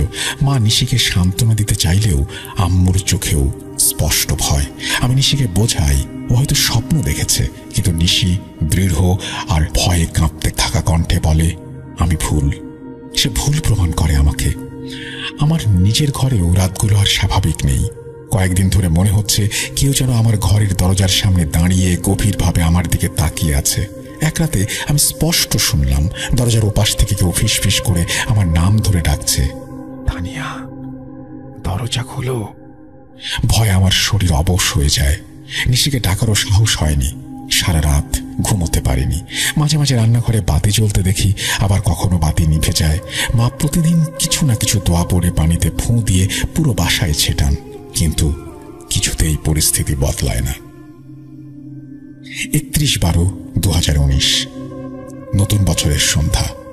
চারিদিকে আনন্দ উল্লাস, কিন্তু আমাদের বাসায় এক ভৌতিক নীরবতা। মা রাতে আমাদের ডেকে বললেন, তানিয়া, নিশি, তোদের বলার অনেক কিছু ছিল, কিন্তু তোরা ভয় পেয়ে যাস বলে বলিনি। আমাদের বাসাটা আসলে অনেক পুরনো, আর পুরনো বাড়িতে অনেক সময় পুরনো স্মৃতিও থেকে যায়। আম্মুর গলা কাঁপছিল। আমরা অবাক হয়ে মায়ের দিকে তাকিয়েছিলাম। মা বললেন, আমাদের বাসাটা যেখানে তৈরি হয়েছে সেখানে আগে একটা বাড়ি ছিল। সেই বাড়ির কর্তা ছিলেন খুব খিটখিটে স্বভাবের একজন মানুষ। তার স্ত্রী খুব অল্প বয়সে মারা গিয়েছিলেন। লোকটা নাকি রান্নাঘরে একটা অদ্ভুত মৃত্যুর শিকার হয়েছিলেন। কেউ বলে হার্ট অ্যাটাক, কেউ বলে আত্মহত্যা। তারপর থেকে এই জায়গায় কেউ শান্তিতে থাকেনি। মায়ের কথায় আমাদের শরীর হিম হয়ে গেল। নিশি বলল, তাহলে কি করব আমরা? মা বললেন, একটা উপায় আছে, দোয়া পড়ে যেতে হবে। আর কখনোই ভয় পাওয়া যাবে না। ভয় দেখানো এদের সবচেয়ে বড় অস্ত্র। তারিখ 20/1/2020। আমাদের বাসায় প্রতিদিন কিছু না কিছু অদ্ভুত ঘটনা ঘটে চলেছে। রান্নাঘরে কিছু রেখে গেলে তা অন্য জায়গায় পাওয়া যায়। নিশি প্রায়ই ঘুম থেকে উঠে দেখেছে দরজা কেউ খুলে রেখে গেছে। আম্মুর ওপর একটা চাপা বিষণ্ণতা নেমে এসেছে, যেন তিনি আমাদের আড়ালে কিছু লুকাচ্ছেন। তবে আজ রাতে একটা ঘটনা ঘটল যা আমাদের স্তব্ধ করে দিয়েছে। আমি ঘুমিয়েছিলাম, নিশি পাশে। হঠাৎ অনুভব করলাম ঘরের বাতি জ্বলে উঠল। চোখ খুলে দেখি দরজার সামনে একটা ছায়া, একজন লম্বা মানুষ দাঁড়িয়ে আছে। আমার গলা শুকিয়ে যাচ্ছিল। নিশিকে জায়গাতে গিয়ে দেখলাম নিশি শক্ত হয়ে ঘুমোচ্ছে। ছায়াটি আমার দিকে এগিয়ে এলো। আমি তখন আয়াতুল কুরসি পড়া শুরু করলাম। ধীরে ধীরে ছায়াটি মিলিয়ে গেল। পরদিন সকালে মা বললেন, তানিয়া, তোকে একটা কথা বলি, ভয়কে শক্তি দিস না। যতবার ভয় পাবি ততবার ওরা শক্তি পাবে। সাহস রাখ। আসলে ঘটনাটি অনেক বড়, আর লিখতে পারছি না। যদি ঘটনাটি সিলেক্টেড হয় তাহলে এর দ্বিতীয় পর্ব পাঠাতে উৎসাহিত হব। যদি এই ঘটনাটি সিলেক্টেড হয় অবশ্যই জানাবেন। এলাম আপনাদের সামনে। আশা করছি প্রথম থেকে শেষ পর্যন্ত আমাদের শুনবেন। একটা প্রশ্ন আপনাদের করতে চাই। আমরা যখন লাইভ করি তখন অনেক ধরনের কমেন্ট পড়ি, তো তার মধ্যে একটা কমেন্ট ছিল খুব অদ্ভুত, যে আপনাদের এত বড় একটা প্ল্যাটফর্ম, তারপরেও যারা শুনছেন তারা কেন আপনাদেরকে লাইক দেন না। আমি উত্তর দিতে পারিনি, কারণ আমি আসলেই জানি না যারা শুনছেন তাদের যদি ভালো লাগে তাহলে লাইক কেন দেবেন না, সাবস্ক্রাইব কেন করবেন না, বেল আইকনে কেন ক্লিক করবেন না, আমার জানা নেই। আমি বরং ঘটনায় যাই, এবং এই ঘটনাটি যে আপনাদের ভালো লাগবে সেই বিষয়টি আমাদের মোটামুটি জানা আছে। সো আমার যেটা কাজ আমি সেটাই করি। চলুন ঘটনায় যাওয়া যাক। আমি ভূত এফএমের একজন নিয়মিত শ্রোতা। সামনে আমার এইচএসসি পরীক্ষা, তাই এক প্রকার পড়া শেষ করে রাত 3টায় আপনাকে এই ঘটনা লেখা। দীর্ঘ 7 বছর ধরে ভূত এফএমের সাথে আছি। ক্লাস 5 থেকে শুরু করে এখন আমি দ্বাদশ শ্রেণীতে আপনার শো শুনি সবসময়। মাঝে ভূত এফএম বন্ধ হয়ে যাওয়ায় বেশ মন খারাপ হয়ে গিয়েছিল, কিন্তু আবারও শুরু হলো ভূত.com। রেগুলার শুনলেও কখনো নিজের সাথে ঘটে যাওয়া কোনো ঘটনা শেয়ার করা হয়নি। আজ আমি শেয়ার করব আমার সাথে ঘটে যাওয়া বেশ কিছু ছোট ছোট ঘটনা এবং স্বপ্ন, যেগুলোর উত্তর আমি আজও পাইনি। তাই বেশি কথা না বলে আমার পরিচয় দিয়ে সরাসরি ঘটনায় চলে যাচ্ছি। লেখায় সকল ভুল ত্রুটির জন্য অগ্রিম ক্ষমা চেয়ে নিচ্ছি। আমি তন্নি, পড়াশোনা করছি বরিশাল সরকারি সৈয়দ হাতেম আলী কলেজে। ঠিকানা তিনি বলেছেন প্রকাশের দরকার নেই, আমি প্রকাশ করলাম না। ঘটনা 1। আমার বয়স 4 বছর থাকাকালীন আমার মা আমাদের গ্রামের বাড়ি ছেড়ে আমাদের নানু বাড়ি বরিশাল শহরে চলে আসেন। এর অন্যতম কারণ ছিল গ্রামে ঠিকমতো স্কুল বা পড়াশোনার উন্নত ব্যবস্থা না থাকা। এর আগে আমি বলে রাখি, আমরা 3 ভাই বোন। আমি মেজো, আমার বড় বোন এবং আমার ছোট ভাই। আমরা যেখানে থাকতাম তার কিছুটা সামনে ছিল খাবার পানির টিউবওয়েল। অর্থাৎ খাবার পানি আনতে হলে আমাদের 2 মিনিট এগিয়ে বাসার সামনে কিছুটা বন জঙ্গলে ঘেরা জায়গায় গিয়ে পানি আনতে হতো। এভাবে একদিন সন্ধ্যা হবে হবে এমন একটা মুহূর্তে আম্মু আমাকে নিয়ে পানি আনতে যান। আমি সম্ভবত তখন ক্লাস 3-তে পড়ি। আম্মু সাধারণভাবেই আমাকে পাশে দাঁড় করিয়ে টিউবওয়েল থেকে পানি তুলছিলেন। আগেই বলেছি জায়গাটা একটু বন জঙ্গলে ঘেরা ছিল। কলের সামনেই একটা পুরনো বড়ই গাছ ছিল, যেটায় 12 মাস বড়ই হতো। আমি নিচে বসে বসে বড়ই কুড়াচ্ছিলাম। হঠাৎ মাটি থেকে একটি বড়ই তুলে সামনে তাকাতেই যা দেখি তা হয়তো আমি সারা জীবন স্পষ্ট মনে রাখব। দেখলাম সাদা জুব্বা পরা একজন দাড়িওয়ালা লোক মাটি থেকে 2-3 ইঞ্চি উপরে ভেসে ভেসে যাচ্ছেন, এবং লোকটা এত স্বচ্ছ দেখতে মনে হচ্ছিল পানির মতন। তার ভেতর থেকে অপর পাশের সবকিছু দেখা যাচ্ছিল। আমার দিকে লোকটি একবারও তাকায়নি। মনে হচ্ছিল পাশ থেকে কেউ হেঁটে যাচ্ছে আর আমি তাকিয়ে দেখছি। এমনভাবে তাকিয়েছিলাম যে চোখের পলক ফেলতেই 1 নিমিষেই লোকটি গায়েব হয়ে গেল। আর খুঁজে পেলাম না। আম্মুরও পানি উঠানো শেষ হলো। তখন আম্মুকে কিছু না বলে বাসায় চলে আসলাম। কিন্তু সবাইকে পরে বিষয়টি বললে বিষয়টি নিয়ে সবাই খুব হাসাহাসি করে এবং ভুল বলে উড়িয়ে দেয়। কিন্তু আমার তখন এসব সম্পর্কে কোনো ধারণাই ছিল না। তাহলে আমি কেন হঠাৎ সব দেখব, তাও বাস্তবে চোখের সামনে? সবকিছু এত ভুল হয় কিভাবে? আজও আমি জানি না উনি কে ছিলেন। স্বপ্ন 1। আমি কেন জানি অনেক বাজে স্বপ্ন দেখি সব সময়। বলা যায় আমার সব স্বপ্ন একটি কালো অবয়বকে নিয়ে। আমি বেশ সাহসী প্রকৃতির একটা মেয়ে। আমার এসব বিষয়ে একটু কমই ভয় লাগে। এভাবে একদিন স্বপ্নে দেখছি একটা কালো ছায়া আমাকে একটা গাছের সাথে বেঁধে রেখেছে। চারপাশে ঘুটঘুটে অন্ধকার, কিছুই দেখা যাচ্ছে না, শুধু একটা গাছের সাথে আমি বাঁধা। কালো ছায়াটা আমার সামনে খুব জোরে জোরে চিৎকার করছে আর আমাকে কেন্দ্র করে ঘুরছে। আমাকে ধরার খুব চেষ্টা করছে, কিন্তু পারছে না। আমি জোরে জোরে সূরা আরবি হরফ উচ্চারণ করার চেষ্টা করছি। অনেক চেষ্টার পর আরবি উচ্চারণ করতেই ছায়াটা আমার সামনে থেকে চলে যায় আর আমার ঘুম ভেঙে যায়। আর আমি উঠে দেখি আমার হাত পা পুরো শরীর ঠান্ডা হয়ে গেছে। কিছুক্ষণ বসে থেকে বাজে স্বপ্ন ভেবে আমি আবার ঘুমিয়ে পড়ি। সব স্বপ্নেই আমি স্পষ্টভাবে বুঝতে পারি সে আমাকে ধরতে বা ক্ষতি করতে চায়, কিন্তু কোনো একটা বাধার জন্য সে আমাকে কখনো স্পর্শ করতে পারে না। ঘটনা 2। অনেক দিন একই স্বপ্ন দেখতে দেখতে আমি তেমন আর বিষয়গুলোকে পাত্তা দেই না। বাসায় বললেও সবাই মনের ভুল ভেবে উড়িয়ে দেয়। বাসায় আর বলা হয় না, আমি একাই ঘুমাই। এভাবে একদিন রাত সম্ভবত 1টা, আমি শুয়ে আছি আর আমার ফোন ঘাঁটছি। হঠাৎ মনে হলো আমার মাথার কাছে কেউ একটা হাত রেখেছে। আমি হঠাৎ উঠে ফোনের লাইট অন করে দেখি কিছু নেই। কিছুক্ষণ পর মনে হলো মশারি ধরে কেউ টান দিচ্ছে, কিন্তু এবারও কিছু পেলাম না। তখন আমি ফোন রেখে তাড়াতাড়ি ঘুমিয়ে পড়ি এবং সেদিন রাতে আর তেমন কিছু হয় না আমার সাথে। এভাবে বেশ কিছুদিন চলার পর আম্মুকে এবার বেশ কড়া গলায় বললাম হুজুরের কাছে যাব। আম্মু ব্যাপারটা এবার গুরুত্ব সহকারে নিলেন আর পরদিন বেশ ভোরে এক হুজুরের কাছে নিয়ে গেলেন। হুজুরকে আমি তেমন কিছুই বলিনি, আম্মুও বলেননি, শুধু বলেন একটা শরীর বন্ধ করার তাবিজ দিতে। হুজুরও একটি তাবিজ দেন, তবে তাবিজের ওপর যে শক্ত আবরণটা থাকে সেটা ছাড়া, অর্থাৎ শুধু কাগজের তাবিজটা দিয়ে বলেন, দেখো মা, আমার কাছে তো মাদুলি শেষ হয়ে গেছে, তুমি একটা মাদুলি কিনে তাবিজটা লাগিয়ে নিও। আমাদের আঞ্চলিক ভাষায় তাবিজের শক্ত আবরণকে মাদুলি বলে।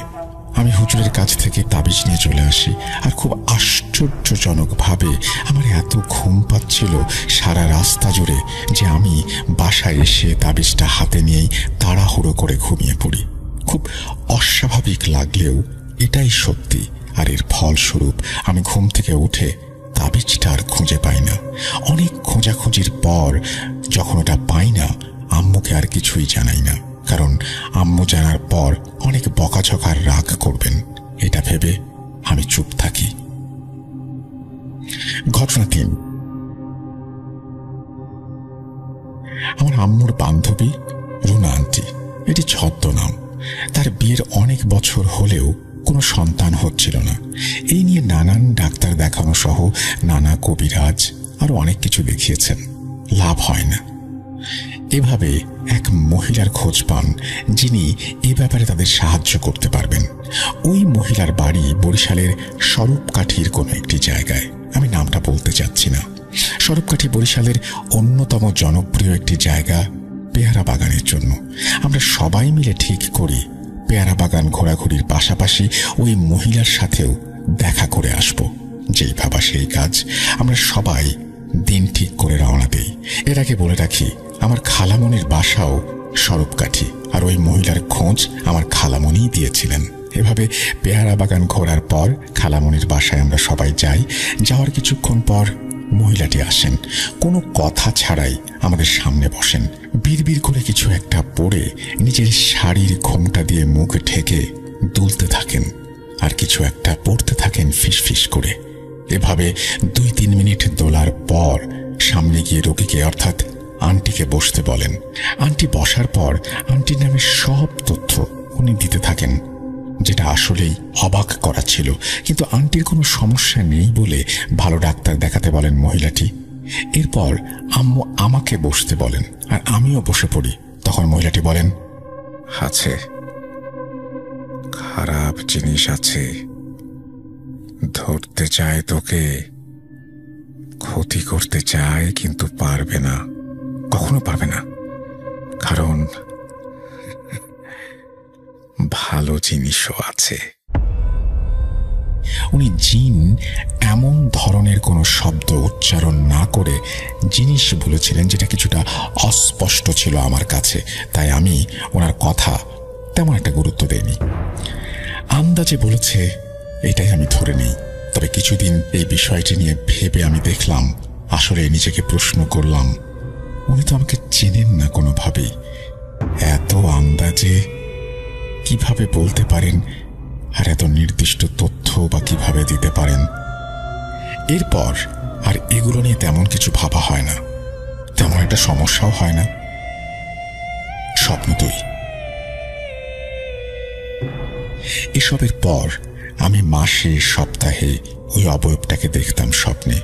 কখনো কখনো স্বপ্নগুলো হতো ভয়ঙ্কর, কখনো কখনো মনেও থাকতো না। এভাবেই স্বাভাবিক পর্যায়ে সবকিছু চলছিল বা চলছে। তবে আরেকদিন রাতে দেখি এক হাড় হিম করা স্বপ্ন। আমি কোনো এক জায়গায় এসেছি, তবে জায়গাটা আমার চেনা না। চারপাশে গাছপালা আর ধান ক্ষেতের মতো একটা জায়গা। সন্ধ্যা হওয়ার আগ মুহূর্তে যেমন চারপাশ অন্ধকার হয়ে যায়, সব দেখা যায় ঠিক তেমন একটা পরিবেশ। কোথাও কেউ নেই, চারিদিকে নিস্তব্ধতায় ঘেরা। হঠাৎ শুনতে পাচ্ছি একটা বাচ্চার কান্নার আওয়াজ।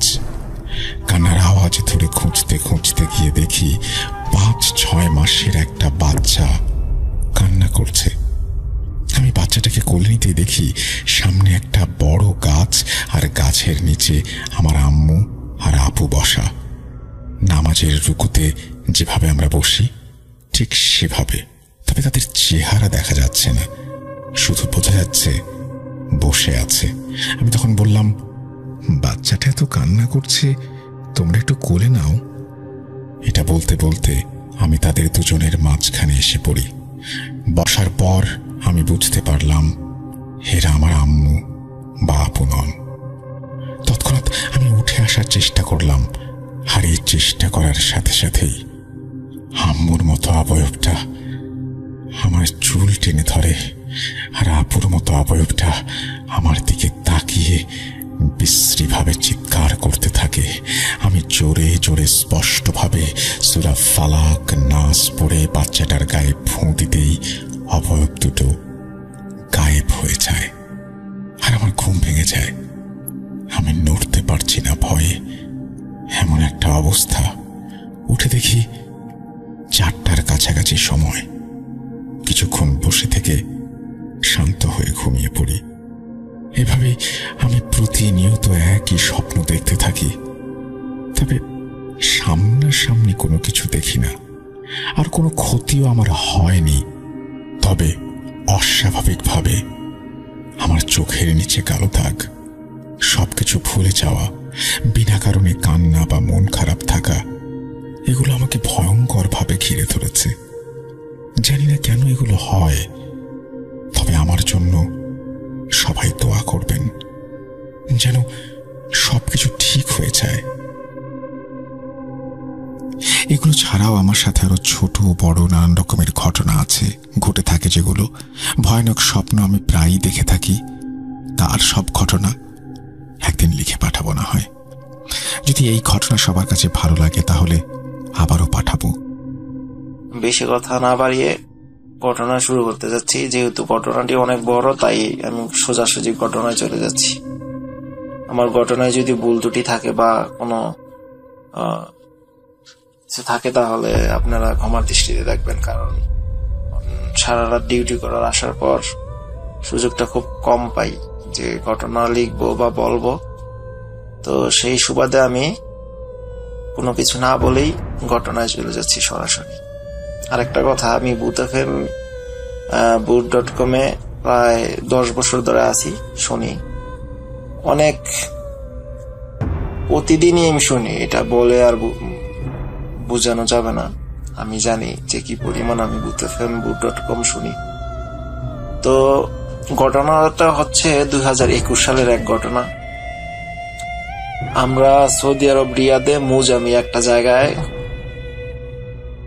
4 জন আমাদের ফ্রেন্ড, আমাদের কোম্পানির 4 জন ফ্রেন্ড, আমরা বিশাল বড় বড় ওয়ার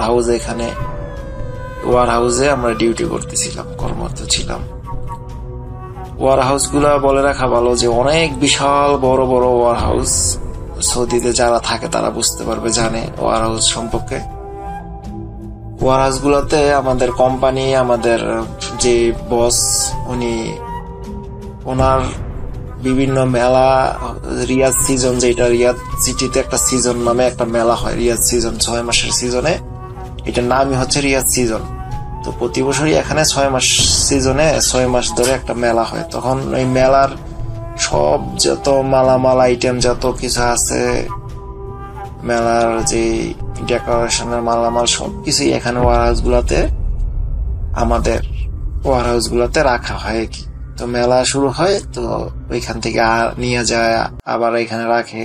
তো এইরকম ভাবেই ওয়ার হাউস গুলাতে দৈনিকই মালামাল আসতো যাইতো, এবং কি অনেক নানা রকমের মালামাল ছিল এখানে। গাড়ি, গোল্ড কার বলে যেগুলা, গোল্ড কার, চেয়ার, টেবিল, তারপরে হচ্ছে অনেক আইটেমের মাল। বেশি ছিল গোল্ড কার, যেগুলা ওই যে অটো সিস্টেমের, ব্যাটারি সিস্টেমের, যেগুলা দিয়ে 6-7 জন প্যাসেঞ্জার বসে, এগুলারে মেলাতে নিয়ে ঘুরায় বা এয়ারপোর্টে ঘুরায়। বা আপনারা দেখতে পারবেন যে মদিনা, মক্কা, হজে যে কারগুলা এয়ারপোর্টের ভিতরে যে কাস্টমারকে সার্ভিস দেওয়ার জন্য ওরা পিক আপ কইরা নিয়ে যায় এখান থেকে ওইখানে। তো ঘটনাটা হচ্ছে, আমরা ওয়ার হাউসে ছিলাম প্রায় 6 মাস ধরে কর্মরত ছিলাম। হঠাৎ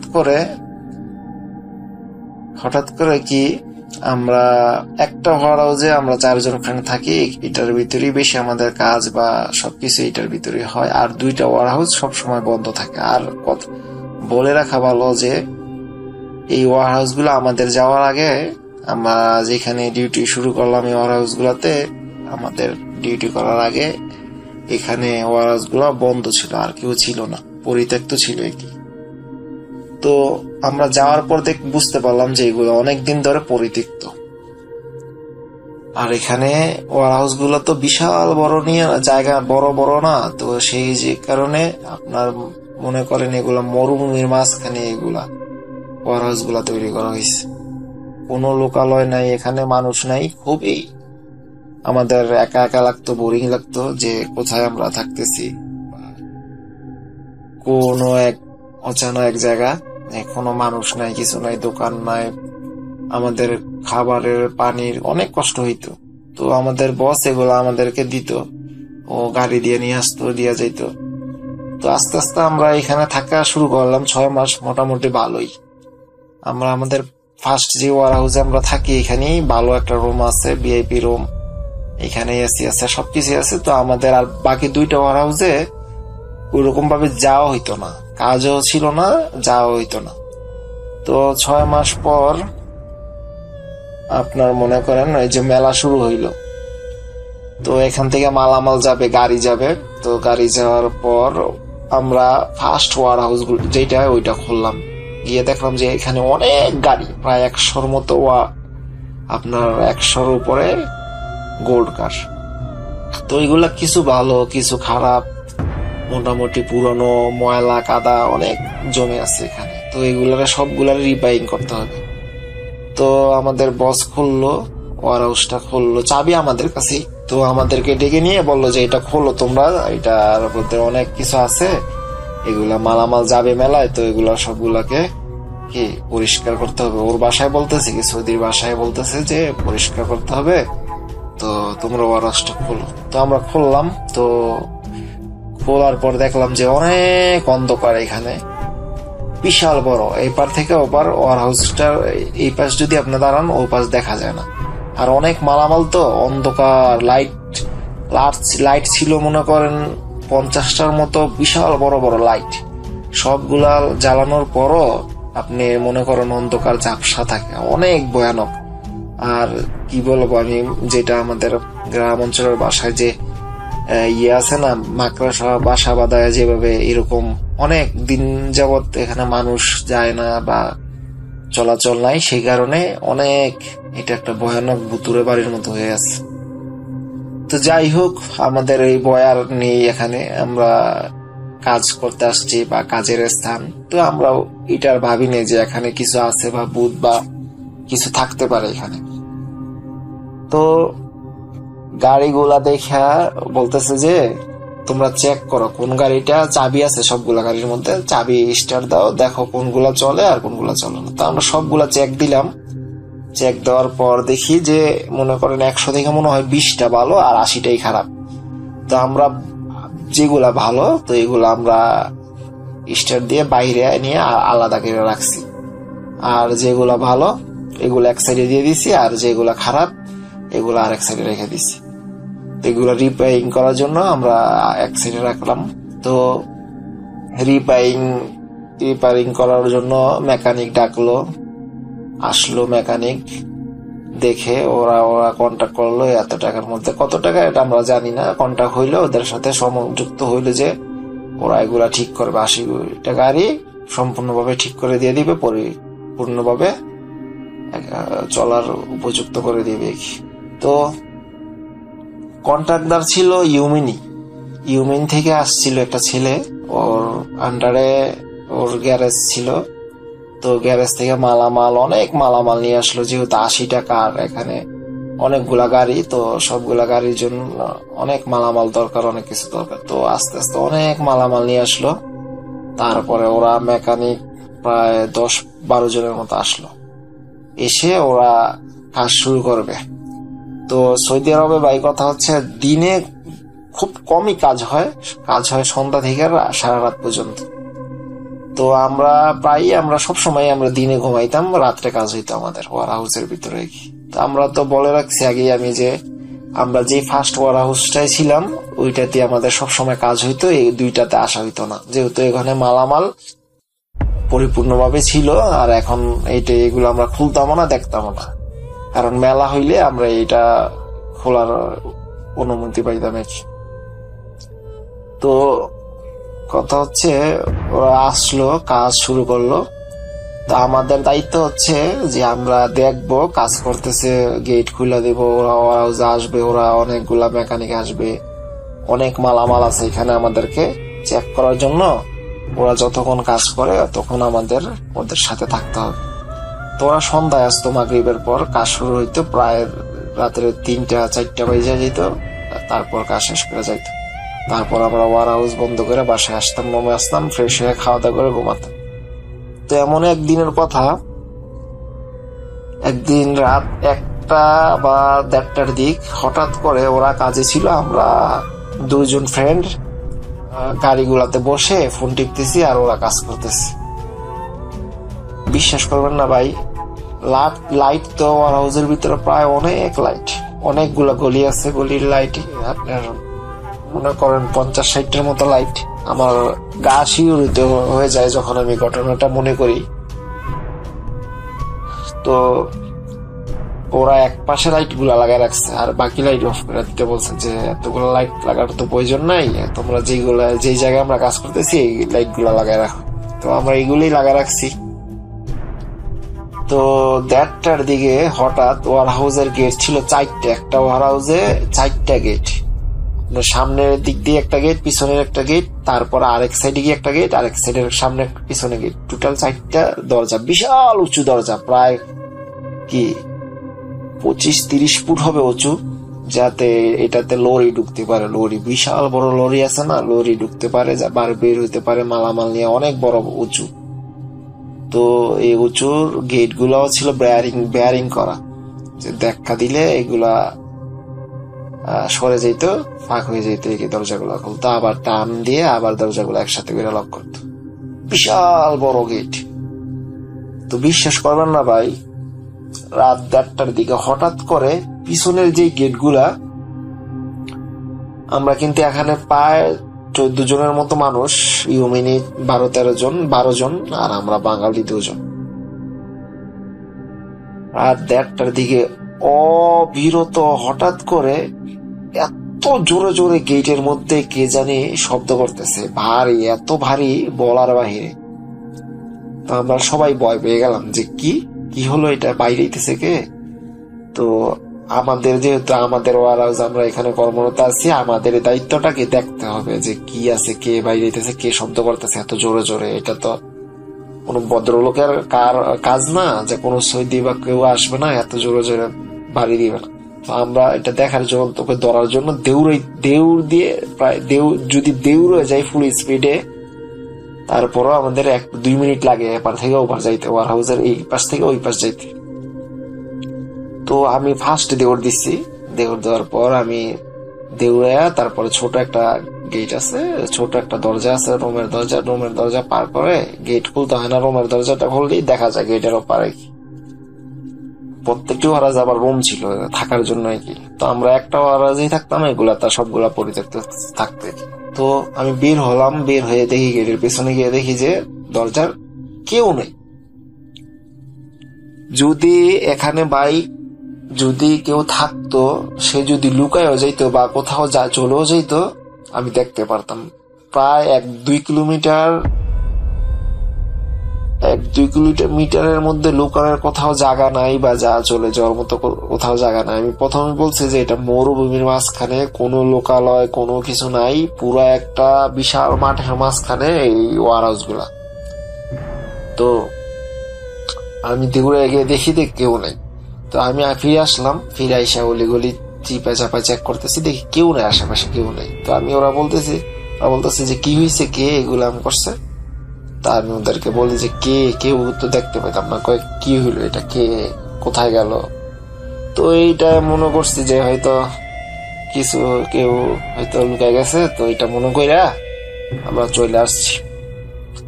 তো এটা নিয়ে আর বেশি কথা হয় নাই। তো বিশ্বাস করবেন না ভাই, পরের দিন সেম একই ঘটনা, প্রায় রাত ওই দিন একটু আগে 12:55 দিক আবার একই শব্দ, ধুপধাপ করে বাইরাচ্ছে গেট, ধুপধাপ বিশাল জোরে, যে বুঝা যাইতেছে যে ভেঙে ফেলবে কেউ, গেট ভেঙে ভিতরে ঢুকবে। তো এরকম ভাবে বাইরে গেছে। তো ওই দিনও আমি দৌড়া যাওয়ার পর দেখি যে কেউ নেই। তো আমার মাঝে একটু ভয় হয়ে গেল যে আসলে এটা তো কোনো মানুষের কাজ না, এত রাতে এরকম করবে, আর কখনো তো হয় নাই, তো এটা কি। তো ওই দিন একটু ভয় পাইছি। তারপরে আমি ফিরে আসছি, আইসা বলছি যে ভাই আজকেও কেউ নাই। ওদেরকে বলতেছি, ওরা তো আরবি ছিল যে মেকানিক গুলা, ওদেরকে বলতেছি যে আজকেও কেউ নাই।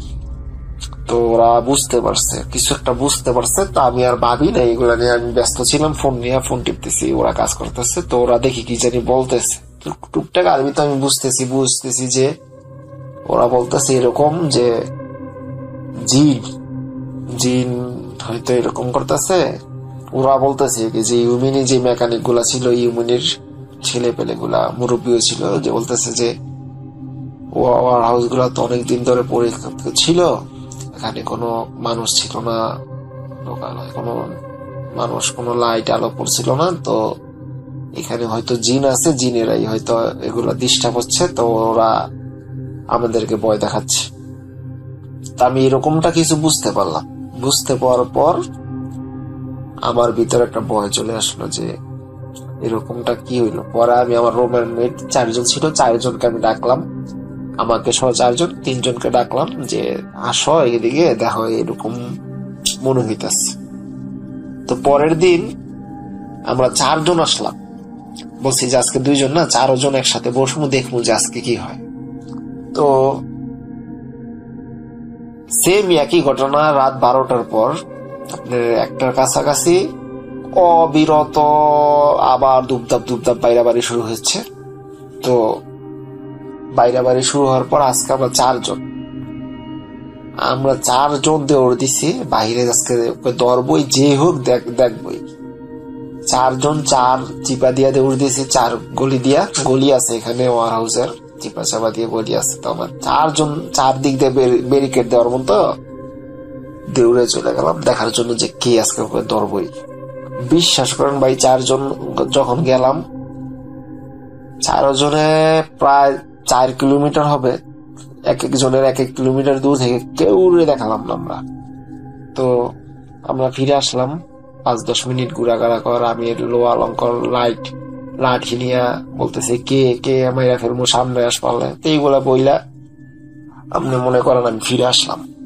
ফিরে আসার পর ওই দিন খুব ভয় লাগতেছে যে এটা তো মানুষের কাজ হবে না, যে এত জোরে ভেঙে ফেলবে একটা সুস্থ সবল মানুষ, কখনো এটা করবে না যে এত জোরে আক্রমণ করবো, এখানে গেট গুলাকে বাইরাবে বা ভেঙে ফেলবে, এরকম তো একটা সুস্থ মানুষ করবে না। তো আমাদের একটু ধারণা আসলো যে এটাই হতে পারে, যেহেতু এটা অনেকদিন ধরে বন্ধ ছিল। আর সৌদি আরবে বা বিশেষ করে অনেক জিন ভূত এখানে আছে। জিন ভূত বলতে কিছু নেই, জিনের সংখ্যা অনেক। তো আমরা সবাই বসলাম, বসে আলাপ আলোচনা করতেছি। পরে ইউমিনিরা বলতেছে যে ওরা হয়তো আরব দেশের মানুষ, ওরা অনেক কিছু বুঝে, আরবের দেশগুলোতে ওরা ওদের এখানে ওরা বসবাস করে, ওরা থাকে, ওরা অনেক আমাদের চেয়ে অনেক কিছু অনেক বেশি বুঝে, আর ওরা অনেক সিনিয়র, ওনাদের জ্ঞানও আমাদের চেয়ে অনেক বেশি। তো ওরা আমাকে এটা বললো আমাদেরকে যে দেখো, তোমরা তো এখানে ছিল না, এখানে জিন আছে, তোমরা তোমাদের কফিল যে মালিক ওদের সাথে আলোচনা করো যে এখানে এরকম সমস্যা হইতেছে, আমরা ভিতরে কাজ করতে পারবো না। তো আমার বসকে জানানোর পর বসও এটা বুঝতে পারার পর ওর বসে সমস্যা নাই, আমি তোমাদেরকে এই ওয়ার হাউসের ভিতরে না বাহিরে আমি লাইটিং ফিট করে দিব, তোমরা বাহিরে কাজ করবে কালকে থেকে। ভিতরে ওদের যেহেতু ডিস্টার্ব হয়, এখানে আছে এটা আমি জানি, বস বলতেছে কি যে আছে এখানে জিন আছে, তো ওদের হয়তো ডিস্টার্ব হইতেছে, এই কারণে ওরা তোমাদেরকে ভয় দেখাইতেছে কি, বা ওদের সহ্য হচ্ছে না যে এত রাতে লাইট লাগাইয়া শব্দ করতেছ, গান শুনতেছ, কাজ করতেছে এখানে, ওরা এটা মেনে নিতে পারতেছে। তো বস কাল থেকে বাইরে লাইট ফিট করে দিল। তো ফিট করে দেওয়ার পর গাড়িগুলো তো বের করতে হয়, একলিস্ট ওয়ার হাউস থেকে বের করে বাহিরে নিয়ে এসে কাজ করবো, ঠিক আছে, বের করতে হয়, বাইর করে গাড়িগুলা আবার ভিতরে ঢুকাইতে হয়। তো ওয়ার হাউসে তো যাইতে হয়। তো বিশ্বাস করবেন ভাই, আমাদের 4 জন ফ্রেন্ড থেকে কেউ যাইতো না, আমাকে পাঠাইতো, বলতো যা। তো আমি যখন ওয়ার হাউসে ঢুকতাম লাইট গুলা জ্বালানোর জন্য বা বন্ধ করার জন্য, জ্বালাইতাম তো সন্ধ্যার দিকে মাগরিবের পর, তখন একটা বেশি ভয় লাগতো না। বিশ্বাস করবেন না রাসেল ভাই, যখন রাত 2টা-3টার দিকে ওরা কাজ শেষ করে চলে যেত। ওপারে লাইট গুলা বা সবগুলা আপনার সার্কিট ব্রেকার ফালাই দিতে হইতো, যেহেতু ওয়ার হাউস এখানে অনেক কোটি কোটি টাকার মাল। তো সবসময় আমরা কারেন্টটা কি মেইন সুইচ অফ করে রাখতাম ওয়ার হাউসের। তো ওয়ার হাউসের সুইচ যেহেতু লাজিম অফ করতে হবে, একবারে 100% অফ করতেই হবে। তো 3টার দিকে আমি যখন ওয়ার হাউস বলেই রাখছি যে আগে আমি যে ওয়ার হাউস গুলো এপার থেকে ওপার প্রায় আপনার 100 মিটার হবে, 100 মিটার দূর হবে। যদি দেউরায় ওপার থেকে ওপার যাই প্রায় 1-1.5 মিনিট 2 মিনিট লেগে যায়। তো আমি যখন যাইতাম, যাওয়ার সময়ই আমার ভয়ে বুক কাঁপতো যে আমাকে যদি কোনো ক্ষতি করে বা এটা। পরে মনে করেন আমি আল্লাহ আল্লাহ করতে করতে যাইতাম, যাই লাইটটা যখন বন্ধ করতাম ভাই অন্ধকার হয়ে যেত, ফ্ল্যাশ দিয়া আমাকে দেউরে আসতে হইতো। এত ভয় লাগতো, আমার বুকের ভিতরে পানি শুকায় যেত যে 1-2 মিনিট আমি আল্লাহ আল্লাহ জোরে জোরে চিল্লে দেউরে যাইতাম।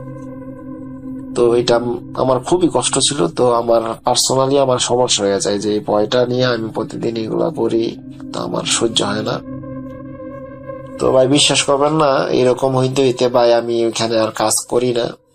আমি আর ভয় ভিতরে ঢুকে যায়, আমি অনেক ভয় পাই। আর এখানে প্রতিনিয়ত কিছু না কিছু ঘটনা ঘটতেছে, ঠিক আছে? এরকম কিছু বোঝা যাতে আবজা দেখি হঠাৎ করে যে একটা আবজা সেওয়া অবয়বের মতো কি জানি একটা দেউর দিতেছে, আসতেছে, দাঁড়ায় রয়েছে, কে জানি দাঁড়ায় রয়েছে, কে জানি একটা আছে এখানে, কারো উপস্থিতি আমরা বুঝতেছি।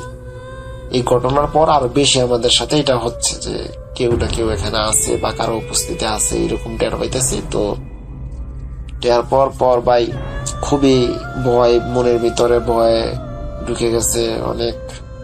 শারীরিক ভাবে আমি ভেঙে পড়ছি, ভিতরে কেমন জানি আমার আর্থিক, আপনার মনে করেন যে আমি বেটার ফিল করতে পারতেছি না, যে আমার অনেক সমস্যা দেখা যাইতেছে। তো বিশ্বাস করেন ভাই, এই ঘটনার পর আমি পুরা কাজও ছেড়ে দিয়েছি, সৌদি আরবে ছেড়ে দিয়ে আমি 22 সালে একবারে দেশে এসে পড়ছি। 21-এর মাঝামাঝি ঘটনা ছিল।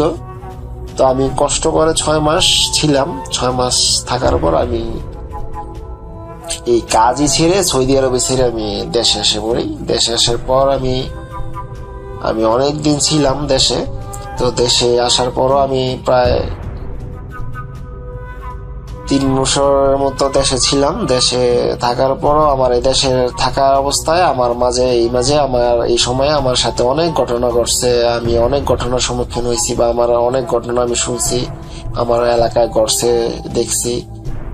তো আমি যদি আজকের ঘটনাটা আমার সিলেক্ট হয় বা কেমন লাগছে জানি না, কিরকম ভাবে বলছি এটাও বুঝতে পারি না, যেহেতু ফার্স্ট আমি সারা রাত কাজ করে আসছি। কাজ করার পর আমি ঘটনাটা বলছি, কিরকম ভাবে বলছি বা কারো কাছে কিরকম লাগছে এটাও জানি না।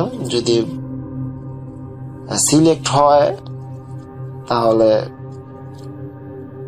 সমস্যা নাই, না হলে কোনো সমস্যা নেই, দুঃখ নাই। কিন্তু আমি বলতে পারবো যে রাসেল ভাই আমার ঘটনাটা শুনছি। ওই বিদেশে থাকি, অনেক দূরে, অনেক কাজ কামে ব্যস্ত থাকি। তো ওইরকম সিচুয়েশনও নাই বা আপনার ওইরকম মানসিকতা নাই যে একটা গুছায় গাছায় সুন্দর পরিপাটি করে ঘটনাটা গুছায় বলবো, এরকম একটা কি ফিজিক্যালি বা মেন্টালি প্রিপারেশন থাকে না।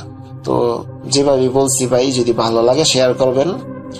আর এটা যদি সিলেক্ট হয় তাহলে আমি নেক্সট টাইম অনেক ভয়ানক ঘটনা কিছু, আমার ফুফাতো বোন একটা মৃত্যুর একটা ঘটনা, আমার বয়স সেম, ওর মৃত্যুর ঘটনা আমি একটা শেয়ার করব।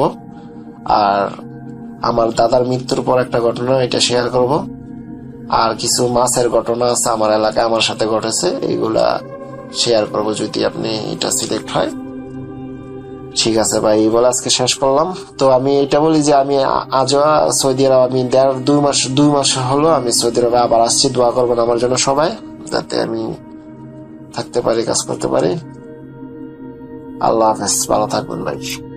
2016 সালে এমনি একদিন দুপুরবেলা লুকিয়ে বড়শি ফেলেছি। একটা মাছ ধরার পর দেখি পুকুরের মাঝখানে ঘূর্ণিঝড়ের মতো পানি ঘুরছে। আমি অনেক ভয় পেয়ে যাই এবং বাসায় আসার জন্য দৌড় দেই। মনে হলো কেউ আমার পা ধরে পানিতে নিয়ে যাওয়ার চেষ্টা করছে। ভয়ে আমার মুখ দিয়ে কোনো কথা বের হচ্ছিল না। বলে রাখা ভালো, পুকুরের সাথে লাগানো একটি মসজিদ এবং আমাদের বাসা। আমি তখন শব্দ শুনে খেয়াল করলাম মসজিদের ছাদ থেকে ভারী একটা কিছু পুকুরে পড়ল। সাথে সাথে আমার পা মুক্ত হয়ে গেল এবং আমি বাসায় চলে আসলাম। বাসার সবাইকে জানালাম। সবাই মুখে বলল, বাবা তোমার মনের ভুল, কিন্তু চাপা ভয় সবাইকে ছেয়ে গেল। এরপর আমার সাথে কখনোই কিছু হয়নি। আমি ভাবতে শুরু করেছিলাম সত্যি হয়তো আমার মনের ভুল, হয়তো গাছের শিকড় আটকে গিয়েছিল পায়ে। 2020 সালে লকডাউনে আমরা সব ভাই, চাচা, বাবা একসাথে বাসায় নামাজ পড়তাম এবং নামাজ শেষে গল্প করতাম।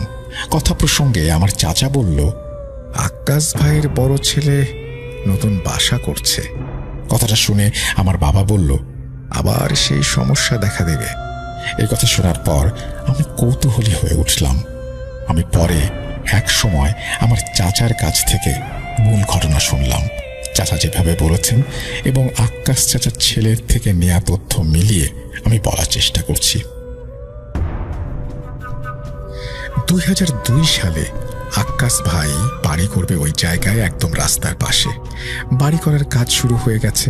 বাড়ির ভিত খোঁড়া হয়, কিন্তু পরদিন দেখা যায় সেই ভিত ভরাট করা।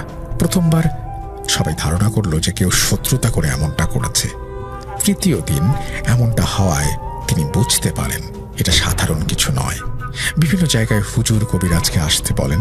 প্রথমে তারা আসতে চায়, কিন্তু পরদিন আর আসে না।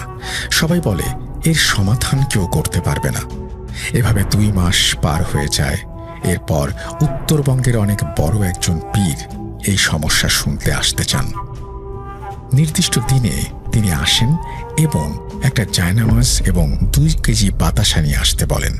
জায়নামাজে 10 মিনিট বসে থাকার পর তিনি বলেন, 2-3 হাজার বছর থেকে এই জায়গায় অনেক জিন পরিবার বসবাস করছে। কয়েক লক্ষ জিনের বাস এখানে। অনেক খারাপ জিন এখানে রয়েছে। তারা কখনোই চায় না তাদের মহল্লায় কোনো মানুষ বাড়ি করুক, তাদের বাচ্চারা খেলাধুলা করুক, এখানে মানুষের আনাগোনা হোক। এটা তাদের পছন্দ না। তিনি আরও বলেন, খারাপ মানুষের থেকে যেমন ভালো মানুষ রক্ষা করে, তেমনি খারাপ জিনের কাছ থেকে ওই মসজিদের ভালো জিনগুলো রক্ষা করে। সেজন্য কোনোদিন এরা কারো ক্ষতি করতে পারে না। এরপর পীর সাহেব একটা অন্ধকার রুমে জিনদের সাথে সমাধানমূলক আলোচনায় বসেন এবং বলেন জিনেরা কয়েকটা শর্তে রাজি হয়েছে। এই বাসার বাইরে অন্য কোনো স্থাপনা করা যাবে না। এটা হচ্ছে 1 নাম্বার। 2টা পুকুরের একটায় বড় মাছ এবং অন্যটায় ছোট মাছের চাষ করতে হবে। বড় মাছ জিনেরা খাবে এবং ছোট পুকুরের মাছ কয়েক গুণ বৃদ্ধি করে দেবে। বড় আম গাছ কাটা যাবে না। এছাড়া সব গাছ কেটে ফেললেও কোনো সমস্যা নেই। কোনো জিন কখনোই কারো সমস্যা করবে না। আক্কাস এই শর্তে রাজি হয়ে যান। এরপর হুজুর দোয়া করে বাতাসা সবাইকে দিয়ে দেন এবং চলে যান। এরপর বাড়ি করা হয়। আর কোনো সমস্যা হয় না। পীরের কথা মতো এক পুকুরে বড় মাছ এবং অন্যটাতে ছোট মাছ চাষ করা হয়। পরের বছর একটাও বড় মাছ পাওয়া যায়নি, কিন্তু প্রায় 3 গুণ বেশি ছোট মাছ পাওয়া যায়। মসজিদের মুয়াজ্জিন এবং ইমাম ফজর আজানের আগে বেশ কয়েকবার দেখেছেন 15-20 হাত লম্বা কালো মানুষ আকৃতির জিন পুকুর থেকে মাছ খাচ্ছে। আজান দেওয়ার সাথে সাথে সে অদৃশ্য হয়ে যায়। আমার চাচা আরও বলেন, 2016 সালে তোর পা টেনে ধরেছিল এক দুষ্টু জিন, আর মসজিদ থেকে আসা ভালো জিন তোকে রক্ষা করেছিল। তোর বাবা ওই পীরের থেকে তোর জন্য দোয়া নিয়ে এসেছিলেন, তাই তোর কোনো সমস্যা হয়নি। চাচার কথা শোনার পর আমি ভাবতে লাগলাম, আবার ওই জায়গায় বাড়ি করবে, তাহলে তো জিন ক্ষতি করতে পারে। এর মধ্যে একদিন শুনি আক্কাস চাচার ছেলে ওই জায়গায় বাড়ি করবে না। যে ছোট জলাশয় আছে ওইটা ভরাট করে তার উপরে বাড়ি করবে। সামান্য একটু জায়গায় প্রবেশ করবে, কিন্তু এটা নিয়ে কোনো সমস্যা হবে না। আমি নিশ্চিত হলাম। 2 দিন পর দেখি ওই জলাশয় ভরাট করা হচ্ছে। 1 ট্রাক মাটি ফেলা হচ্ছে। অর্ধেক পুকুর ভরাট করার পর সবাই চলে যায়। পরদিন শুনি কে যেন জলাশয়ের সব মাটি পাড়ে এনে রেখেছে এবং জলাশয় পানিতে ভরা। আমিও দেখতে গেলাম। অনেক মানুষের ভিড়, সবাই বলাবলি করছে। কোনো মানুষের পক্ষে এই কাজ করা সম্ভব না। আক্কাস চাচা ও তার ছেলে বুঝে গেলেন ব্যাপার কি। তারা সেই পীরের কাছে গিয়ে শুনলেন কয়েক বছর আগে তিনি মারা গেছেন। বিভিন্ন কবিরাজ হুজুর আসেন, কিন্তু কেউ কিছু করতে পারেন না। সবাই বলেন এখানে প্রায় কয়েক লাখ জিন আছে, কেউই এই জিনকে পরাজিত করতে পারবে না। জমিটা রাস্তার পাশে হওয়ায় অনেক দাম, কোনোভাবেই সেই জায়গা ফেলে রাখা যাবে না। সকলেই চিন্তায় পড়ে যান। একদিন কি মনে করে আক্কাস চাচার ছেলে ওই জলাশয়ের পানিতে পাম্প লাগিয়ে শুকানোর চেষ্টা করেন। রাতে 2 জন লোক সেই পুকুর পাড়ে ছিল যেন পাম্প চুরি না হয়ে যায়। পরদিন সকালে দেখা যায় ওই 2 জন মানুষের মাথা অর্ধেক কাদার মধ্যে ঢোকানো, পা ওপরের দিকে। পুকুরের পানি কম থাকায় সহজেই সেটা দেখা যাচ্ছিল। এলাকার সবাই এই ব্যাপারটা সম্পর্কে জানত বিধায় পুলিশ এটা নিয়ে তদন্ত করেনি। এই ঘটনার 2 দিন পর একজন হুজুর আসেন এবং তিনি বলেন তাকে নাকি ওই পীর সাহেব পাঠিয়েছেন, তাকে স্বপ্নের মাধ্যমে সব শিখিয়ে দিয়েছেন। ওই হুজুর একটা অন্ধকার রুমে 15-20 মিনিট অবস্থান করেন এবং বাইরে এসে বলেন এই ছোট জলাশয়ের ভেতরে সবচেয়ে বেশি খারাপ জিন থাকে। তাদের বাসস্থান নষ্ট করার জন্য 2 জন লোককে মেরে ফেলেছে তারা। তিনি জিনদের নেতা গোছের একজন জিনের সাথে আলোচনা করেন এবং সবকিছু বুঝিয়ে বলেন এই জায়গা জমির দাম অনেক, সেজন্য জায়গা ফেলে রাখা যাবে না ইত্যাদি। হুজুরের কথা শুনে বুঝে তারা সেই স্থান ছেড়ে দিতে রাজি হয়, তবে কিছু শর্ত দেয়, যেমন 10টা সাদা মোরগ, 10টা হাঁস, 10 কেজি সাদা মিষ্টি রাতে ওই স্থানে রেখে আসতে হবে। ওই জলাশয়ের পানি কখনো শুকাতে দেয়া যাবে না। জিনেরা তাদের আকার ছোট বড় করতে পারে, অল্প পানিতে তারা সবাই থাকবে এবং এর আগে যে চুক্তি হয়েছে সেটা বজায় থাকবে। আক্কাস চাচা এবং তার ছেলে রাজি হয়ে যায় এবং সেভাবে কাজ করে। বাসা নির্মাণের সময় হুজুর প্রতিটা কলামের সাথে একটা করে তাবিজ রেখে দেন। জলাশয়ের উপরেই বাড়ি নির্মাণ করা হয়, অর্ধেক জলাশয়ের ওপর, বাকি অর্ধেক জমির ওপর। কিছু অংশ জলাশয়ে এখনো পানিতে আছে। নিয়ম করে পাম্প দিয়ে সেখানে পানি দেয়া হয়। বাসার পানির ট্যাঙ্ক ভরে গেলে অতিরিক্ত পানি ওই জলাশয়ে ফেলার ব্যবস্থা করা হয়। এখন আর কোনো সমস্যা নেই। আমি অনেক রাত জেগেছি জিনদের মাছ খাওয়া দেখার জন্য, কিন্তু কিছু দেখতে পাইনি। 2 মাস আগে ছোট পুকুরের মাছ ধরা হলো, আমি ছিলাম সেখানে। এবারও অনেক মাছ পাওয়া গেছে। কিছুদিন পর বগুড়ায় গেলাম।